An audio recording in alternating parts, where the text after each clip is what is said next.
rends grâce au Seigneur pour ce mois. En tout cas, mes frères, je suis très heureux pour ce mois parce que c'est un mois pendant lequel le thème que nous abordons, c'est l'une de mes passions. Pour ceux qui n'étaient pas là dimanche passé, nous sommes sur un thème qui est quoi? Relever ceux qui sont tombés. L'une de mes passions en Jésus-Christ, c'est de pouvoir relever ceux qui sont tombés. En fait, mes frères, alors que Jésus devait bientôt quitter la terre pour retourner au ciel, la mère des fils de Zébédée, c'est-à-dire la mère de Jacques et de Jean, s'approche de Jésus et elle lui dit, Seigneur, permets que lorsque tu seras dans ton royaume, dans ta gloire, que mes fils soient l'un à ta gauche et l'autre à ta droite. Amen. Mais frère, je vous donne un conseil. Quand vous méditez sur la vie de Jésus, la chose qui doit d'abord vous frapper, ce ne sont pas les miracles qu'il opérait, c'est son caractère. Mes frères, je vous assure, pour moi, la plus belle chose que Jésus avait, c'était son caractère. Pourquoi en fait, vous voyez les signes, les miracles, les prodiges, ce sont des choses parfois qui suivent un caractère. Je vais vous prendre un exemple simple. Vous voyez la miséricorde. C'est un caractère que Jésus avait. Et on dit que parfois, regardez les malades, il était comment? Ému de compassion. Pourquoi la Bible précise ça? C'est pour nous faire comprendre que si Jésus arrivait à guérir certains malades, c'est parce qu'il était ému de compassion pour ces malades-là. Or, il y en a, vous n'avez pas de compassion pour les malades. Mais vous cherchez les dons de guérison. Quand tu cherches un don de guérison, sans avoir le caractère qui sied avec le don, tu vas être exactement comme un médecin qui n'aime pas les malades. Est-ce que vous savez qu'il y a des médecins qui n'aiment pas les malades? Donc, le gars, il est allé faire 7 ans de médecine. Certains, après, vont faire 3 ans, 4 ans, 5 ans de spécialisation pour traiter des problèmes sanitaires. Et curieusement, lorsque tu viens dans leur service, dans leur bureau, ils sont violents envers toi. Mais c'est pour ça que tu allais te faire former, non? C'était pour rencontrer des gens comme moi. Pourquoi je dis si tu me rencontres, ça devient la violence, surtout en Afrique. Mes frères et sœurs, quand vous regardez, je prie que le Seigneur réoriente certains domaines professionnels par vocation. Il y a des métiers, je crois, on doit les faire par vocation. Médecin, enseignant. Vous voyez les métiers comme ça là. Il faut une passion, il faut une vocation. Et quand tu regardes vraiment la vie de Jésus, Jésus c'était quelqu'un, il ne faisait pas les choses par don spirituel. Il ne faisait pas les choses par puissance. Il faisait les choses par le caractère. Et lorsque tu as le caractère, le don et la puissance que Dieu a établi, toi, ça te décuple. Ça se multiplie, vous dit. Et ça te donne la capacité non seulement de pouvoir soigner les corps, mais de soigner même les cœurs. Soigner même les âmes. Il y a des gens, ils peuvent soigner ton corps, mais ils brisent ton cœur pendant qu'ils soignent ton corps. Je me rappelle lorsque ma femme était enceinte, je crois, il s'appelle le deuxième. Elle m'avait dit qu'elle n'aimerait pas connaître le sexe de l'enfant là-bas. Parce qu'on voulait avoir une fille. D'ailleurs, elle se disait que si ça sera un garçon, s'il te plaît, toi, tu auras les mots pour me les dire. Tu sauras comment me le dire. Je ne voudrais pas que ce soit le gynécologue. Et regardez ce qui s'est passé. C'est là que tu comprends, les gens, ils ont leurs problèmes, quoi. En fait, je te parle à toi en même temps. Si tu as tes problèmes, non, ce n'est pas à cause de nous. Apprends à équilibrer tes frustrations dans tes relations humaines. Ce n'est pas de notre faute si tu habites à Bonas. Tu vois, ce n'est pas de notre faute si à ta naissance, on t'avait abandonné. Et c'est un orphelinat qui t'a récupéré. Bénis déjà Dieu de ce qu'on t'a récupéré. Il y en a qui sont morts dans la poubelle. Je dis au monsieur, s'il te plaît, non, on n'aimerait pas que tu donnes le sexe de l'enfant. En fait, tu vas me donner le sexe de l'enfant. Si ce n'est pas le sexe que ma femme aimerait, à la maison, je saurais comment le lui dire. Il dit, pourquoi? Qui a quoi c'est ça? C'est un garçon, hein? J'ai regardé le monsieur, j'ai dit, waouh, il y a des gens terribles dehors quand même. Il y a des gens terribles. Qu'est-ce que ça te coûte? C'est mon enfant, non, mon type. Vois-moi de côté, monsieur, c'est un garçon. Il va me dire merci. Maintenant, il sait comment il va arriver à ma femme et dire que tu sais que l'enfant, c'est l'enfant, non? Tu sais que c'est Dieu qui donne, non? Elle verra le truc venir carrément. Elle envoie là sur la table. Le gars dit ça. Dès qu'il a dit ça, je l'ai guetté. Elle a eu mal. Et j'ai l'impression que Satan, souvent, non, passe par ce genre de circonstances pour détruire le cœur des enfants de Dieu. Donc, voici la sagesse que je communique derrière ça. Lorsque vous voyez que les gens sont méchants envers vous gratuitement, ce n'est pas eux. C'est un esprit qui se cache derrière. Rappelez-vous, Jésus disait que nous n'avons pas à combattre contre la chair et le sang. Mais contre qui? Les principautés. Les princes de la puissance. En fait, il y a des entités derrière le comportement des gens. De la même façon, notre comportement doit aussi manifester l'entité Saint-Esprit. Les gens sont bizarres parce qu'ils ne sont pas nés de nouveau. Si nous disons que nous sommes nés de nouveau, on doit aussi le faire comprendre, non pas d'abord par rapport à l'onction, les miracles et tout ça, mais par rapport au caractère. Parce que la Bible dit que les Juifs cherchent quoi? La sagesse. Les Juifs cherchent les miracles et les Grecs cherchent quoi? La sagesse. Donc, dans la catégorie des personnes que nous retrouvons dehors, ce n'est pas tout ce qui veut voir un miracle. Il y en a qui veulent voir la sagesse dans ton langage, la sagesse dans ton comportement. Eux, ils seront convaincus que Jésus marche avec toi. Pas parce que tu as ressuscité un mort. Je vous assure, mes frères et sœurs, il y a des personnes, si vous ressuscitez un mort devant eux, ça ne va rien leur dire. Mais si vous parlez méchamment, vous leur répondez poliment, ils vont se convertir. Parce qu'ils ne cherchent pas les miracles, ils cherchent la sagesse, ils cherchent la politesse. Il y a des gens qui ont été frustrés. Pour eux là, les gens polis n'existent pas.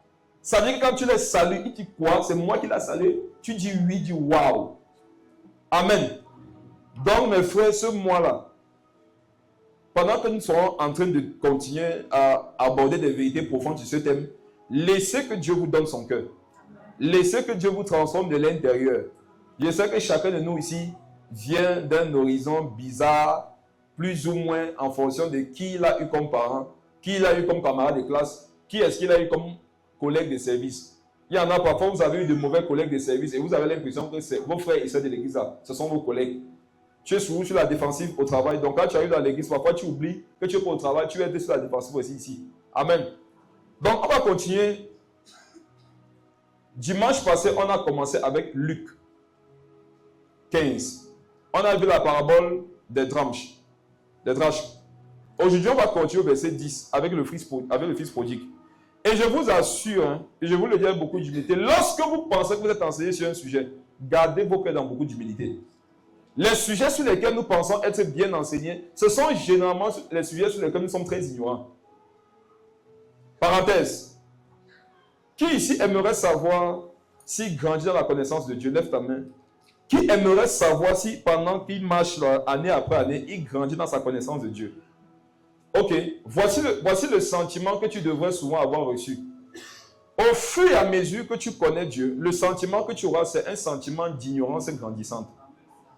Quelqu'un vraiment qui connaît Dieu de plus en plus profondément a le sentiment, après année, qu'il ne connaît pas Dieu. Amen. Toi maintenant qui as l'impression que tu es très enseigné, en fait non, c'est toi-même qui es ignorant. J'ai remarqué que les gens ignorants parlent beaucoup.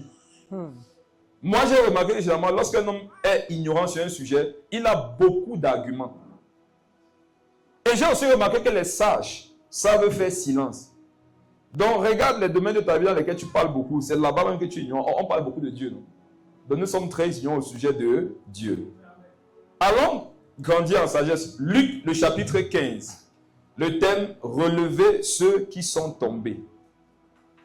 Et quand on dit relever ceux qui sont tombés, je sais qu'immédiatement dans ton esprit, tu as l'impression que c'est toi qui es debout et que Dieu va envoyer relever ceux qui sont tombés. Je ne veux pas que tu sois hors jeu depuis le départ. En fait, non, tout le monde ici est tombé. Voilà. Le but de ce message, ce n'est pas d'abord que toi, tu vas te relever les autres. Attendez, s'il vous plaît, écoutez-moi très bien. Le but de ce message, ce n'est pas que toi, tu ailles relever les autres. Le but de ce message, c'est que tu ailles relever les autres, sachant que toi-même, tu es problématique. Qui a déjà vu quelqu'un demander pardon lorsqu'il croit que lui n'est pas parfait? Qui a remarqué que c'est différent de quelqu'un lorsqu'il demande pardon, est conscient que lui-même, il a des manquements? Quand tu demandes par exemple pardon, sachant que toi-même tu as des manquements, c'est avec beaucoup d'humilité.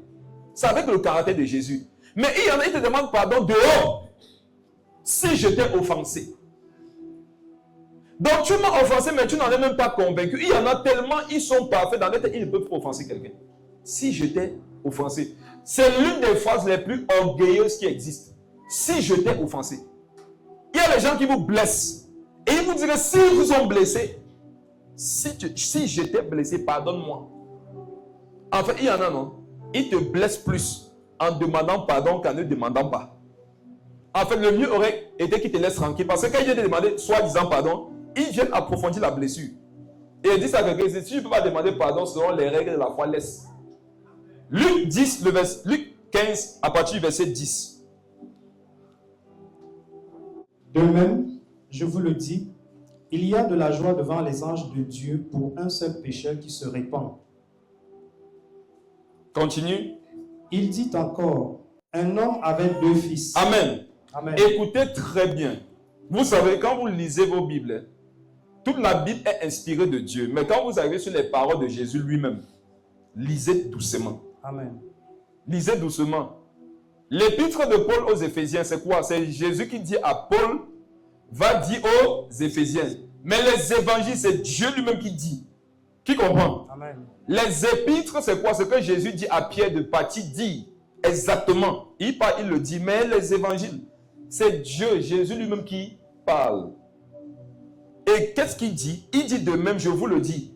Il y a de la joie devant les anges de Dieu pour un seul péché qui se répand. Maintenant, il va donner une histoire pour illustrer la vérité en question. Parce que comme on le sait, le Seigneur enseignait beaucoup avec les paraboles. Et la particularité de la... En fait, ce qui est bon dans les paraboles, c'est que lorsque tu as compris la parabole, tu as compris la vérité profonde. Comme Jésus voulait qu'elle soit comprise. Amen. Donc il dit, il y a de la joie au ciel pour un seul péché qui se répand. Donc quand Dieu voit un pécheur, qu'est-ce qu'il voit? Une occasion de joie. Amen. Amen. Quand Dieu voit quelqu'un qui a un mauvais style de vie, ce que Dieu voit, c'est une occasion qui est de la joie au ciel. Mais est-ce que toi, quand tu vois un pécheur, ce n'est pas plutôt un esprit de condamnation qui monte dans ton cœur? Je le dis avec beaucoup de douleur, mais je vous assure, mes frères et sœurs, lorsque tu fais un peu le bilan de la vie de beaucoup de mondains, la vie de beaucoup de pseudo-chrétiens, tu te rends compte que le milieu dans lequel il y a beaucoup plus de méchanceté, c'est au milieu de ceux qui proclament le nom de Jésus. C'est curieux. C'est curieux quand même. Parce que moi, quand j'étais dans le monde, il y a des choses que je n'ai pas vues, que je vois que dans l'église. Et vous savez, un moment donné, ça m'a dérangé et j'ai voulu savoir pourquoi il en était ainsi. Et le Saint-Esprit m'a expliqué que c'est parce que dans l'église, en fait, il y a 2 raisons. Première raison, c'est que les gens sont beaucoup combattus par les esprits impurs dans l'église. Deuxième raison, Satan veut détruire le témoignage de Christ. Donc, la consolation que nous devons avoir, c'est que si dans l'église, il y a souvent autant de complications, c'est parce que Satan est beaucoup investi là-bas pour détruire. Vous voyez? Tu vois, dans ta relation que tu avais ton ami païen, c'était une relation d'alcool. Tu as remarqué qu'on n'avait jamais un problème dans l'alcool. On pouvait se bagarrer à 12h, à 12h02, on buvait les bières ensemble. Tu as remarqué dans le monde, c'était comme ça. C'est ça. C'était facile. Frère, pourquoi c'était facile? Parce que Satan n'était pas investi à nous détruire. On lui appartenait déjà. Mais aujourd'hui que nous sommes en Jésus-Christ, Satan va attaquer ton corps, ton âme, ton esprit pour t'éloigner des voies du Seigneur. C'est la raison pour laquelle vous allez vous rendre compte que dans l'église, ça peut souvent être très compliqué. Pourquoi? Parce que c'est là-bas que Satan est investi pour détruire. S'il a 1 milliard pour chiffre d'affaires, non, pour budget de son ministère de destruction des églises, avec des destructions du monde, sur les 1 milliard là, Satan prend un seul franc pour détruire le monde. Le reste du budget, c'est contre l'église. Donc il faut savoir que toi, tu es un membre que Dieu peut utiliser pour le bonheur de ton frère, mais que Satan peut utiliser pour son malheur. À toi de faire le choix. Amen. Et il y a trop qui ont accepté d'être des outils entre les mains de l'ennemi, alors qu'ils sont enfants de Dieu. La balance doit être retournée. Amen. Amen. Il prend une histoire pour l'illustrer. Et qu'est-ce qu'il dit? Il dit encore, un homme avait 2 fils. Verset 12. Le plus jeune dit à son père, mon père, donne-moi la part de bien qui doit me revenir. Et le père leur partagea son bien. Amen. Amen. Elles sont ensemble. Elles sont ensemble. Amen. Écoutons des vérités, notez ces vérités pour ne pas les oublier. Quelqu'un dirait que j'ai lu cette parole plusieurs fois. Calme-toi, dispose ton cœur. Tu vas voir que tu n'avais pas compris beaucoup de choses. Amen. La Bible dit le plus jeune. La Bible n'a pas dit l'un des 2. On dit le plus jeune. C'est lui qui a demandé son héritage. Normalement, était-il censé demander son héritage? Non. N'est-ce pas que c'est à la mort du père que l'héritage vient au fils? Oui. Mais voilà un fils, depuis le vivant de son père, voulait avoir son héritage. Est-ce que vous savez que par cette demande, il était en quelque sorte en train de dire à son père, meurs vite. Oui. Amen. Amen. Il y a des choses, hein. Tu vas pas venir dire à ton papa, papa, meurs vite. Tu peux te demander, papa, donne-moi mon héritage. Normalement, je dois avoir mon héritage s'il meurt. Oui. Alors, si je lui demande mon héritage alors qu'il vit, c'est une parole pour précipiter ton père dans la tombe. Donc, en fait, le fils dont on parle ici dans Luc 15, c'était un parricide. La catégorie des enfants qui tuent leurs parents. On dit le plus jeune a demandé son héritage. Maintenant, la Bible précise qu'il était comment? Il était jeune. Pourquoi Dieu mentionne ça? C'est pour que vous et moi, lorsque nous remarquions certains défauts que les gens ont, la première information que nous devons nous donner à nous-mêmes, nous rappeler, c'est quoi? S'il commet encore ces erreurs, c'est parce qu'il est jeune. Qui est avec moi? Amen. Ne décide pas de déclarer en ton cœur, dans tes propos et pas ton comportement que, comme tel a fait ce mal-là, c'est parce qu'il est conscient, il veut nuire. Non. La Bible dit que lorsque quelqu'un fait des demandes, pose des actions, dit des choses, a des comportements, des pensées, des caractères qu'il ne devrait pas avoir, c'est pourquoi? C'est parce qu'il est jeune. Or, dans la foi, comme dans la vie normale, on a des âges, non? Et Dieu donne l'âge de X ou Y en fonction de son comportement. En fait, nous sommes en 2000 combien? 26. Si quelqu'un ici est né en 2000, il a quel âge? 26 ans. S'il est né en 2001, il a quel âge?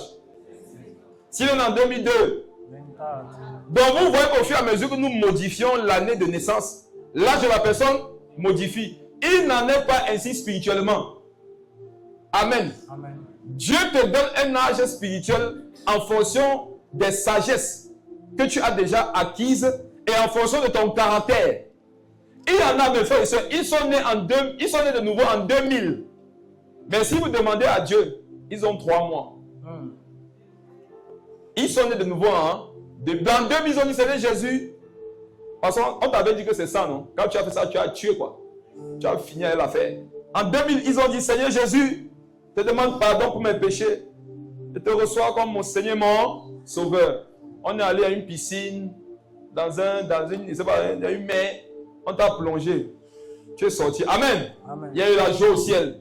Mais curieusement, nous sommes revenus en 2026. Et nous, on était convaincus que lorsqu'on va demander à ton Père qui est dans les cieux quel âge tu as, il nous dira que tu as 26 ans. Curieusement, Jésus nous a dit qu'il a 3 mois. Donc, il prend encore le tété. Il prend encore le biberon.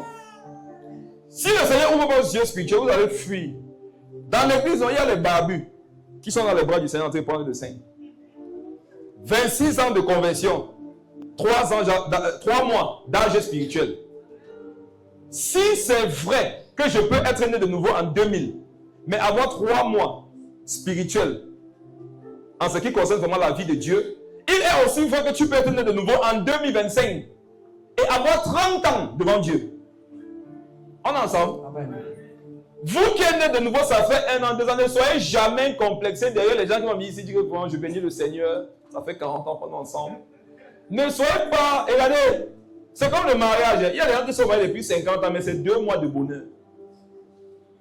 49 ans, 12 mois et combien de tristesse. Il y en a plein comme ça. Et toi qui es né de nouveau hier, avant-hier, c'est pas ça fait 1 semaine, 1 mois, 1 an. Ne pense pas que tu es désavantagé. Au contraire, quand tu viens de naître de nouveau, il y a une pureté et un feu que tu as. Tu vois, parce que ceux qui disent souvent que ceux qu'on dit depuis 40 ans là, si on trouve leur cœur là, il y a trop de raisonnement à l'intérieur. Ils pensent qu'ils connaissent déjà Dieu.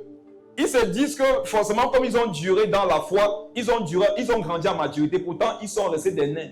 Il y a une maladie scientifique là. Tu peux avoir 40 ans, mais dans ta mentalité, c'est 12 ans. C'est le daltonisme, si je ne me trompe pas. C'est ça. Où sont les médecins là? Hein? En fait, il a 40 ans, mais il ressemble à un enfant de 12 ans. Non, ce n'est pas les autistes. Et une autre maladie là. Ils se ressemblent, ces gens se ressemblent toujours. Les Mongols, non? C'est ça, non? Voilà, les trisomiques, la trisomie 21. Donc tu as quelqu'un qui a 40 ans, mais son raisonnement, c'est le raisonnement d'un enfant de 10 ans. Beaucoup ici, vous êtes spirituellement trisomiques. Ça veut dire qu'on a ton comportement. Après autant d'années de conversion, on regarde toi, hein, tu es un enfant. En fait, quand on s'est fâché, c'est Dieu qui te... Regardez, maman Louise me parlait d'un cas hier. Quand elle veut m'énerver, elle dit que papa, est-ce que tout le monde comprend? Donc quand elle est en train de reviser maintenant, je me suis rappelé de ma conversation avec maman Louise. Il y a les gens, hein, ils sont dans l'église depuis 40 ans, frère, ils ne comprennent rien.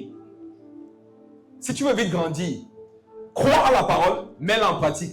Et voici ce que Jésus dit par rapport à ce thème. Première vérité, par rapport à ce thème de relever ceux qui sont tombés, c'est que si tu vois quelqu'un avoir un caractère, un comportement, un style de façon de faire, tu vois, qui ne sied pas avec ce que tu sais être écrit, établis dans ton cœur que lui, là, il est comment dans la foi? Il est jeune. Et quand quelqu'un est jeune, on ne lui tient pas à rigueur. Lorsque tu sais que ton enfant a 1 an, 1 an et demi et qu'il apprend à marcher, lorsqu'il marche, il peut tirer la natte, non?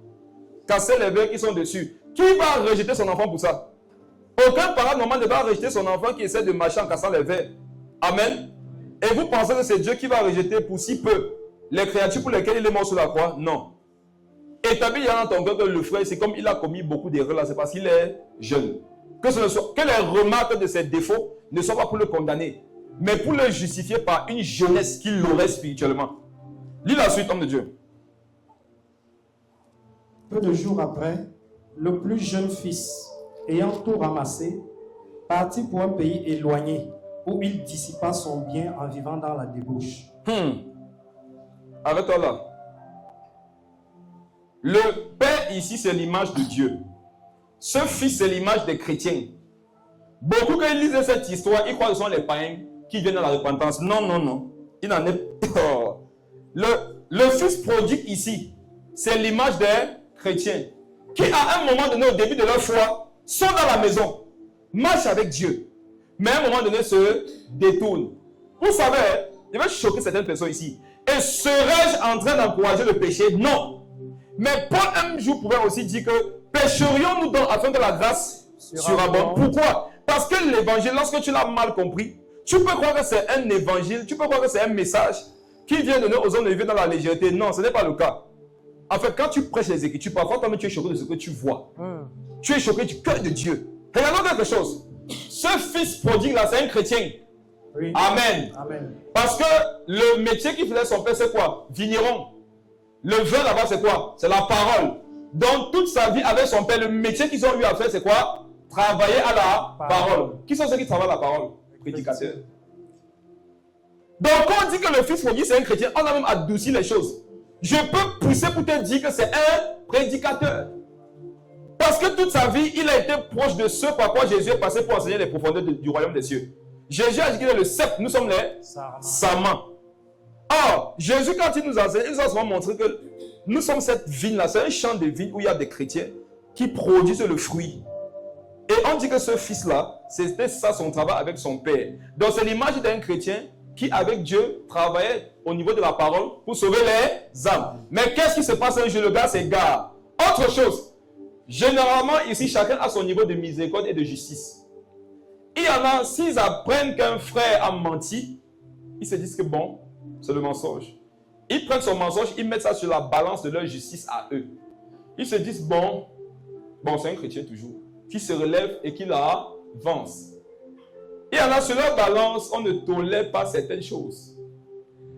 Le même qui tolère le mensonge, quand tu veux dire qu'en fait, il y a un frère qui est tombé dans la masturbation. Quoi? Il est tombé dans quoi? On dit masturbation. Il dit, et tu l'appelles frère? Il n'est pas frère. Parce que s'il était un frère, il ne pourrait pas tomber dans ça. Le même là. Quand tu es venu dire que bon, il y a un autre là, il est tombé dans l'adultère. Le gars va dire, est-ce qu'il y a une corde quelque part? On va dire, la corde c'est pour sa pendaison. Il y en a ici, si Dieu leur donnait sa place, la terre serait vidée tout à l'heure. Ils vont dévouer tout le monde par interdit. Vous savez où Dieu nous dépasse nous tous? C'est au niveau de son cœur. Amen. Et vous savez quoi? Vos cœurs méchants là, vous qui voulez toujours avoir ces cœurs méchants, en fait, vos cœurs méchants ne vont jamais contaminer le cœur de Dieu. Jésus c'est le seul être qu'on ne peut pas contaminer par une impureté. Il reste pur. Écoutons ce qu'a fait l'homme de Dieu. C'est pour ça qu'on t'a appelé le fils de Dieu. Appelons-le l'homme de Dieu. Qu'est-ce qu'il a fait l'homme de Dieu? Relis le verset. Peu de jours après, le plus jeune fils, ayant tout ramassé, partit pour un pays éloigné où il dissipa son bien en vivant dans la débauche. Qui sait ce qu'on appelle la débauche? La débauche, ce n'est pas l'adultère, c'est pire que ça. La débauche, ce n'est pas la pornographie, c'est pire que ça. La débauche, ce n'est pas le voyisme. Ce n'est pas la masturbation, ce n'est pas la fornication. La débauche. Quand on dit que quelqu'un est débauché, ça veut dire que lui là, tous les péchés vilains, non? Tout ce qui est sale, c'est ça qui fait sa passion. Et le monsieur est parti vivre dans la débauche. Ça veut dire que homosexualité, on l'a trouvé dedans. Adultère, dedans. Fornication, dedans. La débauche. prostituée dedans, orgie dedans. Il était dedans. C'est fort, non? Quelqu'un qui prêchait avant. Est-ce que tu crois que quelqu'un peut prêcher demain, aujourd'hui, et demain se retrouver dans ces choses? Mais fais-moi y croire. C'est la raison pour laquelle, tant que tu es sur la terre, ne te réjouis pas vite. C'est quand on allait décapiter Paul, que Paul a dit, j'ai achevé la course. J'ai gardé la foi. J'ai combattu le bon combat. J'ai achevé la course, j'ai gardé la foi. Désormais, la couronne de justice m'est comment? Réservée. Ça veut dire que Paul savait que tant qu'il est sur la terre, il est possible qu'il perde son salut. Toi, tu es encore dans la course, mais tu as condamné les autres qui sont encore dans la course comme toi. On est en train de courir. Toi-même, tu n'es pas sûr que tu vas arriver. Mais en courant, tu fais que tu dis, elle est tombée, regarde. Sans que tu ne t'en rendes compte, comme tu es toujours en train de regarder comment les autres sont tombés là. Il y aura un obstacle devant toi que tu ne vas pas voir, toi-même tu vas te buter. C'est la raison pour laquelle, mes frères et sœurs, moi j'ai remarqué, ceux qui sont toujours en train de constater les chutes des gens finissent un jour par eux-mêmes chuter. Et ceux qui sont concentrés plutôt à relever les gens, ils sont eux-mêmes très concentrés sur leur vie. Parce que pour pouvoir te relever, il faudrait que je sois debout. Or, pour constater que l'autre est assis, je n'ai pas besoin forcément d'être debout. Je peux être assis, mais je constate que l'autre aussi est assis. Mais si je dois relever quelqu'un, je dois me rassurer que moi-même je suis debout. Frère, il a vécu dans la débauche. Je suis en train de dire, non, mais Dieu, c'est parti, il vit dans la débauche. Non. Je suis en train de commenter Luc 15, non. Je suis en train de dire ce que la Bible a dit. Il a vécu dans la débauche. Maintenant, là-bas, non, laisse ton imagination travailler. Que chacun imagine c'est quoi pour lui la débauche. Allez où vous allez avec. Il a vécu dans ça. Quelqu'un a dit que dans même ça, lui, même ça. Ce que tu as dit de penser, même ça, il a fait. Lis la suite. Lorsqu'il eut tout dépensé, une grande famine survint dans ce pays. Lorsqu'il fit quoi? Tout dépensé. Il avait beaucoup d'argent en allant. On dit qu'il a dilapidé, il dissipa son bien. C'est quoi dissiper son bien? C'est utiliser de l'argent pour faire des choses qu'on ne devrait pas faire avec cet argent. Je dis, c'est quoi dissiper l'argent? Dissiper son bien, c'est d'utiliser ses biens, son argent, pour des choses futiles. Et je vous donne un exemple. Peut-être le fils prodigue avait tellement d'argent qu'il a décidé que je ne vais plus jamais voir la lumière. Ça veut dire quoi? Il part d'un pays, dès que la nuit va tomber, il prend un vol. Il part dans notre pays, il est 9 heures. Dès que la nuit va arriver vers 17, il prend notre vol, il va dans... Il a dissipé son bien. Dissiper son bien, c'est que tu vas aller dans la rue comme ça. Si le fils prodigue était un Camerounais, je suis convaincu ce qu'il aurait fait. Il serait allé au bar. Il devait d'abord tous insulter ceux qui sont en train de boire. Et dès que vous levez pour lui parler, il vous donne 20 000. Il dit, c'est vous. Il dit, oh, maman, c'est moi qui paye. On dit, oh, le porteur, président. Parce qu'au Cameroun, c'est passé à ce président. Hein. Donc, c'est mal habillé aux gens. C'est le seul que je vois, il y a peut-être 14 paysans par quartier. Chaque bar, tu as un président. Au fond, si tu n'es pas du pays, tu vas te dire, mais finalement, qui donne les visas ici? Parce que tout le monde est sénateur. Parce qu'il y a des gens qui donnent un casier. Oh, mon député, mon sénateur. Et quand on dit mon sénateur, lui-même, il prend une posture de sénateur. Et ça, tu vois. Donc, allez dire aux gens qui sont dans d'autres pays que s'ils ont échoué, qui peuvent être président au Cameroun? Amen. Et ça, si vous voyez. En fait, hein, dissiper son bien, c'est faire tout ce qu'il y a de plus insensé avec de l'argent. Quelqu'un qui est normal, lorsqu'il a de l'argent, il veut l'investir. Il veut construire. En tout cas, il veut bâtir des choses qui vont demeurer. Mais quand tu as de l'argent, quand tu dissipes ton bien, à la fin de ton action, il n'y a rien qui reste. Ça veut dire que tu aurais pu avoir des immeubles, mais on te retrouve dans la rue ou alors en train de louer une petite chambre. Donc la Bible dit que quand il dissipa tout le bien, relis le verset. Lorsqu'il eut tout dépensé, une grande famine survint dans ce pays. Dis à ton voisin famine. Famine. Dis famine. Famine. Est-ce que vous savez qu'il y a des familles qui sont inspirées de Dieu? Alléluia. Amen. Il y a des famines. Je vais expliquer. Ne soyez pas choqués. Quelqu'un dirait comment Dieu peut... Je vais t'expliquer. Il y a des famines qui sont inspirées de Dieu. Lorsqu'une grande famille suivait dans le pays et il commençait à se trouver dans le besoin. Dis à ton voisin besoin. Besoin.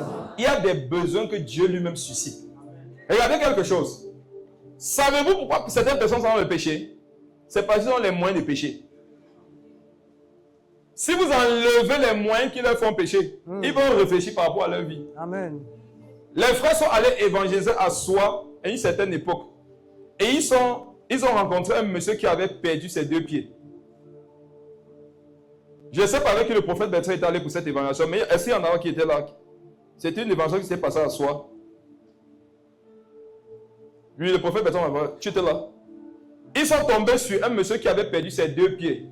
Et il leur a fait son témoignage. Il dit qu'il a fait le tour du monde. Il était un mannequin. Mais frère, les mannequins sont très bien payés. Ce sont des personnes qui ont beaucoup d'avantages. Ils voyagent gratuitement. L'autre avantage, c'est qu'ils n'ont pas besoin de beaucoup manger. Tu vois.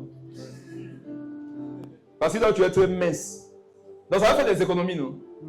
Par exemple, quand tu manges 4 bols de riz, lui, il lume le parfum du riz, il est rassasié. Le monsieur leur fait comprendre que lorsqu'il était mannequin, il avait beaucoup d'argent. Il a fait les États-Unis, l'Europe. Il a défilé dans beaucoup de grands podiums. Il dit qu'il vivait comme un fou. Jusqu'à ce qu'il ait un accident de la circulation. On a amputé ses 2 pieds. C'est à l'hôpital que le monsieur a entendu parler de Jésus. Il s'est converti. Et écoutez ce qu'il dit. Il dit qu'il sait que si Dieu n'avait pas pris ses pieds, il ne lui aurait pas donné sa vie. Ça, c'est les choses qu'il ne faut pas prêcher aux gens sans leur expliquer. Mais frère, Dieu est terrible. C'est choquant, non? Quelqu'un dirait que pourquoi tu ne peux pas le sauver avec ses pieds? Je te réponds, Dieu a voulu la refuser. Dieu fait comment? Quand il avait ses pieds, Jésus a dit, mon fils, avec tes pieds, viens me servir. Il a dit non. Qui se rappelle que quand Jésus est parti chercher la brebis égarée, il a porté la brebis sur ses épaules. Je vous pose une question. La brebis avait fait comment pour s'égarer de la bergerie? C'était en marchant, non? Et la Bible dit que Jésus, il appelle ses brebis. Ses brebis le suivent. Mais pourquoi cette brebis ne l'a pas suivi alors qu'elle avait des pattes? C'est parce que Jésus a cassé ses pattes. Quand Jésus a attrapé la brebis, c'était avec cette patte que tu m'avais fui, non ma fille. Normalement, dans le processus, je dois t'appeler, tu entends ma voix et tu me suis. Comme tu ne veux plus utiliser ses pieds pour me suivre, je les prends et je vais te porter. Je vais te porter. Je suis fort, je suis Jésus. Jésus a cassé les pattes de la brebis, il l'a mis sur ses épaules. Quand on va réduire la même brebis de même que fuit, elle va fuir avec quoi? Mais frère et soeur, il y a des positions dans lesquelles le Seigneur nous a établis. Nous les voyons comme des malédictions, mais ce sont des bénédictions. Surtout les hypocrites. Il y a des gens ici, en fait, quand Dieu vous entend prier, il dit oh Seigneur, si tu fais de moi un milliardaire, il veut utiliser cet argent pour les campagnes d'évangélisation. Tu vois, les gens commencent à commenter que le type dit Dieu ne tente même pas. Ce que tu l'as perdu, Dieu dit que vous m'enseignez, je connais, non? Petit test. Monsieur, vous avez déposé votre CV, oui, c'est bon, venez pour l'entretien. Combien est-ce que vous aimeriez être payé? Le gars doute. Il dit 500 000. On dit, monsieur, vous rigolez ou quoi? On n'a pas demandé combien est-ce que vous voulez pour argent de poche. On a parlé du salaire. Le gars dit, donc il dit 500 millions, on dit que c'est l'argent de poche. Il dit que je veux 10 millions. On dit, monsieur, vous avez le travail. En fait, non. On va revoir le frère là pour une dernière fois dimanche prochain, qui va venir témoigner. Après ça, on ne le verra plus. Il va dire, mes frères, le Seigneur m'a donné travail 10 millions. On va plus le voir à l'église. Pourquoi? Il va aller dissiper son bien. Et Dieu va te dire que tu as vu 10 millions, t'es éloigné de moi. Si tu avais donné des milliards, c'est que moi, Dieu, tu m'as enfermé. Parce qu'un Camerounais, quand il a un peu d'argent, il te porte, il t'enferme, il veut t'enfermer. C'est que tu as enfermé le Seigneur, les anges. Amen. Donc quand vous priez, vous a suffi, priez sur la terre, ne priez pas au ciel. Descendez. Amen. Priez ici en bas. Mais dans le ciel, vous priez partir en haut, Dieu ne me va voir. Vous savez que vous montez là, alors que vous êtes normalement en bas. Donc, la Bible dit que quand il y a eu la famine c'est le moyen par lequel Dieu est passé pour toucher certaines personnes. Je vous fais un témoignage rapidement. C'est l'histoire d'un prisonnier, histoire aux États-Unis. Un prisonnier condamné à mort pour avoir enlevé la vie de quelqu'un. On lui fait comprendre qu'il y a un pasteur qui vient prêcher à la prison je crois que c'est chaque mercredi ou chaque jeudi. Et on lui demande si ça ne l'intéresserait pas de partir écouter la parole. Il dit qu'il s'en fout de Jésus. Son co-détenu lui a fait une remarque, c'est que quand le pasteur là vient te prêcher l'évangile, tu as l'occasion, en fait, c'est pas pendant votre conversation, la prison t'offre un coca. Donc chaque conversation avec le pasteur, c'est un coca. Or, en prison, on n'a pas accès au coca. Tu as accès à ce qu'on te donne. Le condamné à mort pour le Coca-Cola a accepté chaque mercredi de partir écouter le pasteur. Donc pendant que le pasteur parle, lui boit. Bon, son coca. Dès que son coca finit, il dit pasteur, merci pour l'évangile. Il part. Amen. Je vous pose une question. Est-ce que c'est comme si ce monsieur, avant d'aller à la prison, ne pouvait pas s'acheter un coca? Parlez-moi. Est-ce qu'il ne pouvait pas s'offrir un coca? Mais Dieu peut te mettre dans une position où un coca devient un luxe.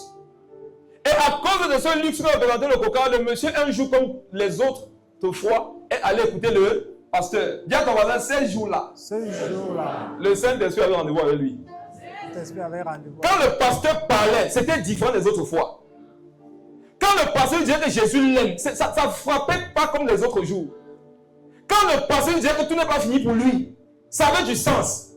Quand le pasteur disait que devant Dieu, tu peux être né, purifié, même si la justice a condamné, le monsieur a commencé à pleurer, il a donné sa vie à Jésus. Au jour où vous parlez là, le monsieur est pasteur en prison. Je sais que tu voudrais qu'à la fin de l'histoire, on dise qu'il y a eu amnistie présidentielle à libérer. Non, il est en prison. Vous aimez trop les histoires qui finissent parfaitement. Même dans le plus grand film de tous les temps. Bon, aussi, c'est pas un film, mais bon, le film est inspiré d'histoire vraie. Jésus de Nazareth. Le héros meurt. Les vrais films, non, le héros meurt. Jésus est mort. Donc, si le pasteur est en prison, pourquoi ça te choque? Ça veut dire que Dieu l'attendait aussi peut-être là-bas. Il y en a ici. Vous savez pourquoi vous aimez le Seigneur? Posez-moi la question. C'est parce que vous avez faim. Vous savez pourquoi vous aimez Jésus? C'est parce que vous avez des besoins. Est-ce que vous savez que ne pas avoir faim, ne pas avoir des besoins et suivre Jésus, c'est un haut niveau spirituel? Oui. Est-ce que vous savez ça? Marcher avec Jésus, alors que sur le plan social, je n'ai besoin de rien. C'est ça vraiment l'un des signes de la conversion. Et nous, les églises africaines, on a donné une mauvaise image de l'évangile, de ce que c'est que la foi.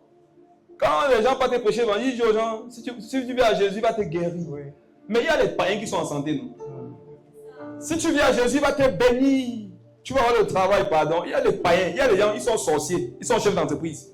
Donc si c'est ça ton évangile, ça n'a pas de sens. Mais frère, c'est quoi l'évangile? Ça veut dire à quelqu'un que même si tu es le plus doux de toute la terre, le plus gentil, en fait, si tu donnes même ta vie pour les autres, si ce n'est pas au préalable dans une posture dans laquelle toi-même tu as donné ta vie à Jésus, c'est un vêtement souillé devant Dieu. Tu peux choquer quelqu'un un peu? Est-ce que vous savez qu'être gentil alors qu'on n'est pas chrétien, c'est un péché? Vous voulez faire le faire le bien. Faire le bien, ça va donner sa vie à Jésus, c'est un péché. Oh, les églises sont réveillées. On va faire comment, mon frère? C'est ici que Jésus nous a sauvés. Je répète encore. Poser une bonne action sans avoir donné son cœur à Jésus, c'est un vêtement souillé devant Dieu. Pourquoi? C'est un piège pour l'humanité. Dieu voudrait que le monde voie en lui seul la lumière et la saveur du sel. Mais toi, tu as refusé Jésus et tu es parti chercher des lumières artificielles. Qu'est-ce que tu es en train de vouloir faire croire au monde? Qu'on peut avoir la lumière sans Jésus. C'est très grave. Regardez, Jésus voudrait que quand tu es un païen, que tu sois un païen. Écoutez ce qui est écrit. Oui. Que celui qui est souillé fasse quoi? Se souille encore. Quand tu es dans la souillure, si tu ne veux pas de Jésus, le souhait de Jésus, c'est que tu te souilles bien. Pour qu'il y ait une différence entre toi et ceux qui le servent. Amen. Or, quand toi tu viens mimer la vie chrétienne, alors que tu as donné ta vie à Jésus, tu crées la confusion. Amen. Il y en a, il est païen, il ne trompe pas sa femme. Mon frère, tu veux nous noyer, nous les pasteurs? Trompe-toi ta femme, mon ami. Amen. Amen. Il faut qu'il y ait une marque bien distincte entre la vie des païens et la vie des chrétiens. Les plus dangereux dans le monde, ce sont ceux qui vivent de façon droite alors qu'ils ne sont pas chrétiens. Amen. Ils sont un piège pour l'évangile. Parce qu'il faut dire aux gens de croire que tout chemin mène au ciel. Les gars, tout chemin mène à Rome, mais pas au ciel. Amen. Au ciel, il y a un seul chemin qui mène dans la présence du Père. C'est Jésus-Christ. Amen. Les gens dehors sont ignorants. Ils savent que ceux qui sont gentils, ce sont les chrétiens. Alors ils voient un sorcier, le gars est très gentil. Ils disent que wow, pas besoin de Jésus. Le Messie il est gentil aussi. Vous avez vu les francs-maçons, les illuminés, les gens de Rose-Croix là. Ils ont des, comment on appelle ça? Les ONG partout. Ils travaillent à diminuer la population mondiale, mais ils ont quelques ONG où ils font du bien. Et quand les gens pensent que wow, il fait du bien, pourtant c'est un meurtrier. Amen. Amen. Donc, je prie et je proclame ça. Tout ce dans la vie de qu'il faut des famines et des besoins pour que vous reveniez à Jésus. Soyez visités. En fait, amen, non. Pas amen, non. C'est écrit. Ça ne demande pas ta position. Que Dieu te visite. Il y a des personnes, tant qu'elles sont opulentes, elles ne vont pas se donner à Jésus. Il y en a d'autres, tant qu'elles sont en santé, elles ne vont pas se donner à Jésus. Qu'est-ce que Jésus disait encore? À quoi servirait un homme dans le lac de feu, avec tout son corps? Vaudrait-il pas mieux qu'il aille au ciel manchot? Est-ce à dire que quand nous allons arriver au ciel, pour ceux qui vont arriver, demande à Vanessa, tu vas arriver. Tu vas arriver, maman Liviane. Tu vas arriver. Amen. On peut être ensemble ici, mais on n'est pas. L'enlèvement, c'est pas ça. Tu vois, 2 personnes sont parties. Même s'il y a une personne, c'est moi qui pars. Attendez, vous-même, non? Si elle prêche ça à l'enlèvement, ça vous plaît. Non. Si c'est toi qui reste, ça va se comprendre. Mais si c'est moi qui reste, ça va être chaud. Le prédicateur va se comprendre. Non. Et pas. Vous allez vous battre pendant les grandes tribulations. Amen. Il est parfois mieux que tu ailles au ciel manchot qu'avec tout ton corps en enfer. Ça ne veut pas dire qu'au ciel il y aura les gens manchots. C'est une façon de dire que quand tu es sur la terre, si le Seigneur peut te priver de l'un de tes membres pour que tu sois sauvé, il va le faire. Il va le faire. À quoi serait-il de gagner le monde si tu perdais ton âme? À quoi serait-il d'avoir vécu 400 ans? Quand est-ce qu'on dit aujourd'hui que quelqu'un a réussi sa vie? Il a vécu 400 ans. Il a bâti des entreprises. Il a eu beaucoup d'enfants. Ses enfants ont réussi. Voilà comment le monde dit que quelqu'un a réussi. Mais si après toi tu pars en enfer, ça sert à quoi? Ça ne sera pas une consolation d'avoir pour toi. Et sur la terre, tu peux réussir, c'est bien. Mais la réussite selon Dieu, c'est d'abord le salut de son âme. Et ensuite, accomplir la volonté pour laquelle Christ t'avait envoyé sur la terre. Donc, mes frères et sœurs, le Seigneur n'hésitera pas à te faire perdre ton travail. Si ton travail est devenu une idole qui t'éloigne de lui, le Seigneur n'hésitera pas à te priver d'un membre de ta famille, d'un de tes membres. Le Seigneur ne se priverait pas de te placer dans une famille, de t'établir dans une situation où tu auras des besoins. Si c'est le seul moyen que tu lui donnes pour t'amener au ciel. Mais frère, pendant que Jésus est le chemin qui mène au ciel, savez-vous que c'est nous qui lui donnons les moyens de nous transporter? C'est à toi de décider comment Dieu va te transporter. Paul disait que voulez-vous que je vienne avec miséricorde ou bien autorité, avec douceur ou avec fermeté? C'est à nous de décider. Si tu veux aller au ciel avec tous tes membres, amen. Amen. Quand Dieu te dit suis-moi, suis-le. Quand tu veux marcher sans avoir à supporter des séquelles de la souffrance que Christ n'avait pas établi pour toi, sois obéissant. Amen. Donc, une grande famille survint dans ce pays et il commença à se trouver dans le besoin. Et il bénit Dieu pour ça. Et je prie que tous ceux qui sont en train de s'égarer, que Dieu leur donne de se buter quelque part. Mon frère, pour prendre l'enfant de quelqu'un dans la tricherie, l'amener à l'hôtel, il faut l'amener de l'hôtel, non? Oui. Il faut l'argent du Yango, non? Même si tu n'as pas la voiture. Il faut l'argent de la voiture, non? Il faut l'argent du préservatif, non? Il faut l'argent du resto, non? Oui. Il faut l'argent de la bière, non? Et regarde, je m'arrête là, ça fait 5 budgets. Il y a les niveaux de galère, non? Dans le monde même. Quand tu étais dedans, quand une fille t'écrit, elle dit que nous dormons, se prend où? Tu dis que Sophia, regarde, non? Moi, j'aime la paix. Si on t'a envoyé, non? Si on va dire que tu ne m'as pas vu. Amen. Amen. Je vous pose une question. Est-ce que le gars n'est pas tenté de pécher? Si. Mais il faut comment pour prendre l'autel? La galère est dans la sanctification. Hein? Amen. Donc, toi, ma pose une question. Est-ce que cette galère par laquelle je passe, c'est pas mon salut comme ça? En tout cas, moi, ça me concerne pas. Il prêche pour toi. La galère, mon ami. Moi, c'est plutôt la galère qui peut faire pêche. Donc, il y a deux catégories de personnes. Il y a ceux qui pêchent par galère. Il y a ceux qui ne pêchent pas par galère. Amen. En tout cas, moi, je sais que c'est peut pécher si la galère. Donc, Dieu sait qu'il doit me maintenir dans un certain standard. Mais toi, alléluia, Mais toi, mon frère, ma soeur, est-ce que la galère dans laquelle tu es là, ce n'est pas Dieu qui te garde dans la sanctification? Et mes frères, c'est une fausse sanctification que Dieu... En fait, ce n'est pas pour moi le projet, ce n'est pas le plan de Dieu là-bas. Amen. Le plan de Dieu, c'est que chacun de ses enfants soit établi en stabilité sociale et dans la sanctification. C'est une chose de jeûner parce que ton frigo est vide. C'est une autre chose de jeûner avec un frigo plein. Le jeûne aussi qui plaît à Dieu, c'est le jeûne avec un frigo plein. Qui nous dit si toi qui jeûnes parce que le frigo est vide, quand ton frigo sera plein, tu ne vas pas couper le jeûne? Il faudrait que ton frigo soit plein pour qu'on sache si tu aimes vraiment Dieu au point de te priver pour lui. Amen. Amen. Parce que Dieu sait qu'on l'aime lorsqu'on se prive de certaines choses pour lui. Ah, je ne peux pas me priver de ce que je n'ai pas. Amen. Amen. Verset 15. Il alla se mettre au service d'un des habitants du pays, qu'il envoya dans ses champs garder les pourceaux. Quand tu ne veux pas marcher avec Dieu, tu vas te retrouver en train d'accepter ce qu'à l'époque tu n'aurais jamais accepté. Il n'a pas accepté d'être un futur grand héritier, mais il a accepté d'être un nourrisseur de cochons. Vous voyez comment le péché a des conséquences? Le péché a de graves conséquences. Où ça va te positionner demain. Et t'assure que toi, mais si on t'avait dit ça, tu ne pourrais jamais croire. Lis la suite. Il aurait bien voulu se rassasier des carouges que mangeaient les pourceaux, mais personne ne lui en donnait. Mes frères, voilà un homme qui veut manger la nourriture des cochons. Je ne sais pas si vous comprenez ça. C'est les écrits, c'est la vérité. Il voit la nourriture des cochons, il veut manger. Ça me rappelle, je crois, le Proverbe 17, le verset 27. La Bible dit que lorsque tu es rassasié, tu foules au pied quoi? Le miel. Mais lorsque tu as faim, les herbes amères sont douces. C'est écrit dans le Proverbe. Donc le monsieur s'y avait faim. Quiconque ici n'a jamais désiré manger la nourriture du porc, tu n'as pas encore eu faim.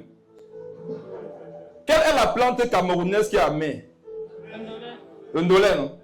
Si tu n'as jamais pris la feuille de ndolé amère, tu l'as mangé et c'était bon, tu n'as pas encore eu faim. La Bible dit que la famille, c'est le fait de manger une feuille amère et c'est doux. Vous voyez, le gars s'y a eu faim. Lis la suite. Étant rentré en lui-même, En lui-même. Repentance. Maintenant ici, je vais développer des choses profondes. Relis ça fort. étant rentré en lui-même. Relis fort, pasteur. Étant rentré en lui-même. Que chacun disait étant rentré en lui-même. Étant rentré en lui-même. Dans la vie que le monsieur avait depuis, c'est parce qu'il était sorti de son corps. Qui sont ceux qui sortent de leur corps? Parlez fort.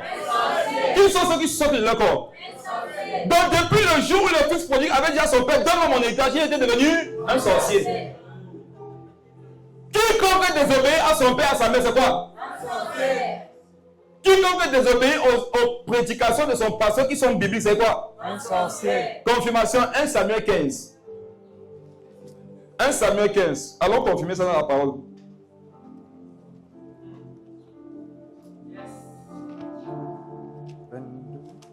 Je vais vous dire quelque chose fort tout à l'heure sur les esprits de Marie de nuit.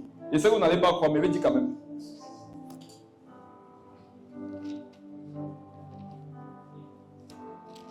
Samuel 15, le verset 22. Samuel dit, vas-y, homme de Dieu. L'Éternel trouve-t-il du plaisir dans les holocaustes et les sacrifices, comme dans l'obéissance à la voix de l'Éternel? Voici, l'obéissance vaut mieux que les sacrifices et l'observation de sa parole vaut mieux que la graisse des béliers. Continue. Verset 23, car la désobéissance... C'est ça, verset 23, vas-y. La désobéissance est aussi coupable que la divination. Écoutez, lisons, on dit quoi? La désobéissance est aussi coupable que la divination. Lisez la suite. Et la résistance ne l'est pas moins que l'idolâtrie et les théraphim. Mes frères, la Bible dit que la désobéissance, c'est pareil que quoi? La divination. La divination, c'est quoi? C'est la sorcellerie. Quand tu vis dans la désobéissance, non? Et on te voit insulter les gens sorciers, nous, on est choqués. Enfin, il y a des sorciers, si vous insultez vos collègues tous les jours sans savoir. Amen. Amen. Le fils prodigue a désobéi, bon ou faux? Il t'est souvent arrivé de désobéir. Ça veut dire que la sorcellerie te cherche encore, non? Revenons là-bas. Parce que c'est simpliste. On est au verset 17. Étant rentré en lui-même. Le péché, si le péché donne la capacité de sortir son corps et la sanctification. Vous voyez ce qu'on appelle les couches de nuit. Il y a deux choses derrière ça. Il y a les esprits et puis il y a les esprits humains. Les esprits impurs sont les démons, comme vous le savez. Mais il y a d'autres. Ce sont des esprits humains. Qu'est-ce qui se passe? Écoutez-moi très bien. Quelqu'un qui vit dans la débauche peut devenir un outil entre les mains de Satan pour aller faire coucher les gens la nuit. Parce que quand tu vis dans la débauche, tu as la capacité de sortir de ton corps. À ton insu même. Et voilà que les gens peuvent te voir dans leur songe. Vous avez des rapports.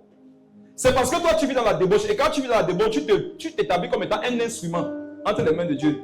C'est pour ça que vous avez vu. Si vous avez les couches, vous avez vu les gens que vous connaissez.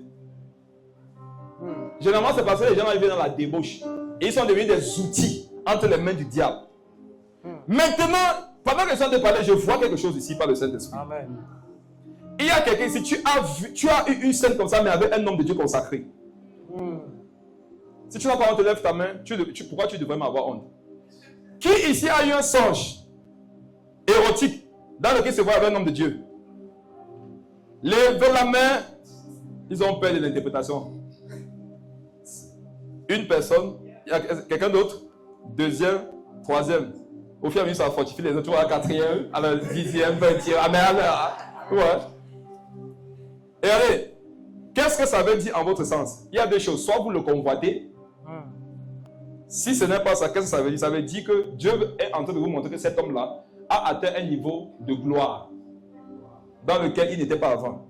Dans Genèse, on dit que Adam et Ève étaient tous nus. Ils n'en avaient point honte. Suis-je en train de dire que le nudisme est de Dieu? Crie que jamais! Je suis en train de te dire que eux, quand ils étaient nus, la gloire de Dieu les couvrait. Les nudistes, c'est la gloire de Dieu qui les couvre. Scandale! J'ai vu un documentaire aux États-Unis. Il y a des églises de nudistes. Je te précise que l'image était floutée. Il ne faut pas dire passer. Donc tu es parti regarder les mauvaises choses. L'image était floutée. Et le passé était devant mon frère. Avec Jonathan devant. Mes frères et sœurs. Mes frères, Jésus revient. Amen. Si tu ne crois pas à cause de la Bible, non? Crois à cause des églises et des nudistes. Jésus revient. Et vous savez, je comprends que les Africains sont vraiment le berceau de l'humanité. Les gars en brousse avaient déjà compris le message là depuis. Que si Satan veut tuer les gens, il va leur dire rester nus. Mais nous, on va appeler quoi les sauvages. Mais quand c'est là-bas, ce sont les nudistes, tu vois. Satan a des vocabulaires pour perdre chacun. En Afrique, ce sont des sauvages, tu vois. En Europe, ce sont des nudistes. Ce sont les familles, c'est la même famille. S'ils se retrouvent, vous allez voir, dire que, hey, tant que tu étais là, ils vont dire, ah, c'est la même famille. Amen. Amen. Donc, le monsieur, la Bible dit qu'il a convoité la Dieu des cochons et étant rentré en lui-même. Voici une prière que tu dois souvent faire. Seigneur Jésus, si j'ai commencé à m'égarer, donne-moi de rentrer en moi-même. Amen. Rentrer en soi-même, c'est faire une introspection. Non? Amen. C'est de faire un bilan. Il est important pour un enfant de Dieu de faire un bilan au fur et à mesure qu'il marche avec Dieu. J'étais comment il y a de cela 5 ans, je suis comment aujourd'hui. Regarde, tu t'es convaincu, ça fait 5 ans, tu étais impoli, aujourd'hui tu es impoli, tu ne grandis pas. Quand tu ne prends pas la peine de faire des bilans, tu ne sauras pas si tu grandis ou pas. Regardez, mes frères, dans la vie, il y en a qui ont chaque année des objectifs à atteindre. Et quand ils n'atteignent pas leurs objectifs, ils savent qu'ils sont en train de traîner le pas. Mais quand tu n'as pas d'objectif, 10 ans peuvent passer, tu as toujours l'impression que tu as le temps pour bâtir ta vie. Il faut souvent faire un bilan. Il est rentré en lui-même. Rentrer en lui-même lui a permis de comprendre quoi? Je n'étais pas comme ça avant. J'ai envie de dire à quelqu'un ici qui est tombé dans le péché, regarde, est-ce que tu étais comme ça avant? Tu sais que tu n'étais pas comme ça. Je m'adresse à un frère, à une soeur, qui est retenu dans ses vomis. Rentre en toi-même quelques secondes. Est-ce que tu étais comme ça au début? Non. Même Dieu sait que tu n'étais pas comme ça. Toi-même, tu sais que tu n'étais pas comme ça. Satan va te convaincre que tu as toujours été comme ça. C'est un mensonge. Regardez un langage démoniaque lorsque quelqu'un tombe dans le péché. Satan veut te convaincre que tu as toujours été comme ça. Je te dis que tu n'as pas toujours été comme ça. Amen. Dis à ton voisin que tu n'as pas toujours été comme ça. Tu n'as pas toujours été comme ça. Et autre chose, quand je prenais l'exemple des fils de Zébédée, Jésus a dit quoi? Quand les apôtres se sont fâchés contre eux, Il a dit que le monde les tyrannise, non? Dans le monde, leur a enseigné à mériter les choses. Le monde aussi veut toujours te faire comprendre que tu n'es pas ce que tu crois que tu es là. Les gens peuvent te voir marcher la sanctification 3 ans. La 4e année, si tu travailles la difficulté que tu tombes, mes frères, ils ne vont pas considérer les 3 ans passés. C'est la méchanceté. Les apôtres ont voulu se lever contre le fils de Zébédée qui était leur frère dans la foi. Jésus a dit ne soyez pas indignés par rapport à eux. C'est comme ça que le monde les a formés. Et nous vivons encore dans le monde. Le fait d'être dans une société où tu dois mériter toutes choses. À un moment donné, quand tu tombes, même tu veux mériter de relever. Hey. Il y a les gens, ils veulent mériter le fait de pouvoir se relever. Non, tu ne peux pas mériter le fait de se relever. Amen. J'ai trahi un peu une conversation que j'ai eue avec Yves hier. Yves m'expliquait que pour un domaine de sa vie, il ne se sentait pas digne. Je lui ai dit que c'est l'orgueil, mon fils. C'est l'orgueil. Je lui expliquais que, en fait, personne ne mérite rien. Amen. Si tu mérites quelque chose, lève ta main. Dites ce qu'il y a dans vos cœurs. Pourquoi vous êtes souvent humble à l'extérieur, mais orgueilleux à l'intérieur? Il y a ici, c'est que dans votre tête, vous méritez beaucoup de choses. Lève ta main et dis-nous ces choses que tu mérites. Qui mérite ici de vivre? Qui mérite de respirer? Qui mérite de ne sais pas quoi de... Qui ici mérite d'avoir des parents, d'être riche, d'être le seul qui tombe jamais malade? Mes frères, tout est grâce. Amen. On est ensemble? Amen. Tout est grâce. Quand tu tombes, non?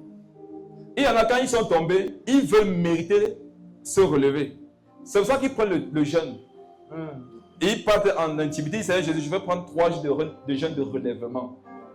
Dieu fait ce mot aux anges. Maintenant, attendez votre frère ici. Jeûne de relèvement. C'est quoi le jeûne de relèvement? Je suis tombé dans le péché. Et comme Dieu est dur, amen. Amen. Son cœur est trop dur. Si je ne jeûne pas 3 jours à sec, s'il ne va pas me lamenter, il ne va pas accepter. Donc je vais prendre 3 jours de jeûne à sec. Je vais murmurer, il va demander pardon. Et là, il va accepter. En fait, c'est de dire que Dieu ment. Pourtant, Dieu n'est pas menteur. Dieu ne ment pas. Le Seigneur dit que si tu es tombé, fais quoi? Répands-toi. Relève-toi, avance. Voilà le protocole. Tout ce que tu as dit là, ça vient du malin. Même si ça semble être de l'engagement spirituel. Ça vient de Satan. Satan peut te pousser à prendre des jeunes que Dieu ne t'a pas envoyé prendre. Étant rentré en lui-même, ce mois, il faudrait que chacun rentre en lui-même et qu'il regarde le domaine de sa vie où il est tombé. Amen. Quel est le péché que tu avais abandonné dans lequel tu te retrouves encore souvent? Jésus voudrait que ce soir, ce matin, tu rentres en toi-même et que tu te rappelles que tu n'as pas toujours été comme ça. Il y en a ici, vous avez remarqué, vous êtes devenu colérique. Vous vous énervez pour tout et rien maintenant. Pourtant, ce n'était pas le cas avant. Toi, avant, on te tapait, tu fais... Là, tu dis, tu ne vaux rien, tu dis gloire au Seigneur. Les gens du passé, ils prenaient les cailloux, ils te visaient, tu dis, oh Père, je te bénis, c'est qu'on m'a trouvé digne d'être visé pour toi. Aujourd'hui, quelqu'un te regarde, tu me regardes pourquoi? Tu vas pas ta mère regarder? Et mariez chez vous? Calme-toi. Si tu as remarqué qu'il y a des caractères que tu manifestes facilement aujourd'hui, alors que ce n'était pas le cas avant, tu as besoin de revenir en toi-même. Amen. Reviens en toi-même.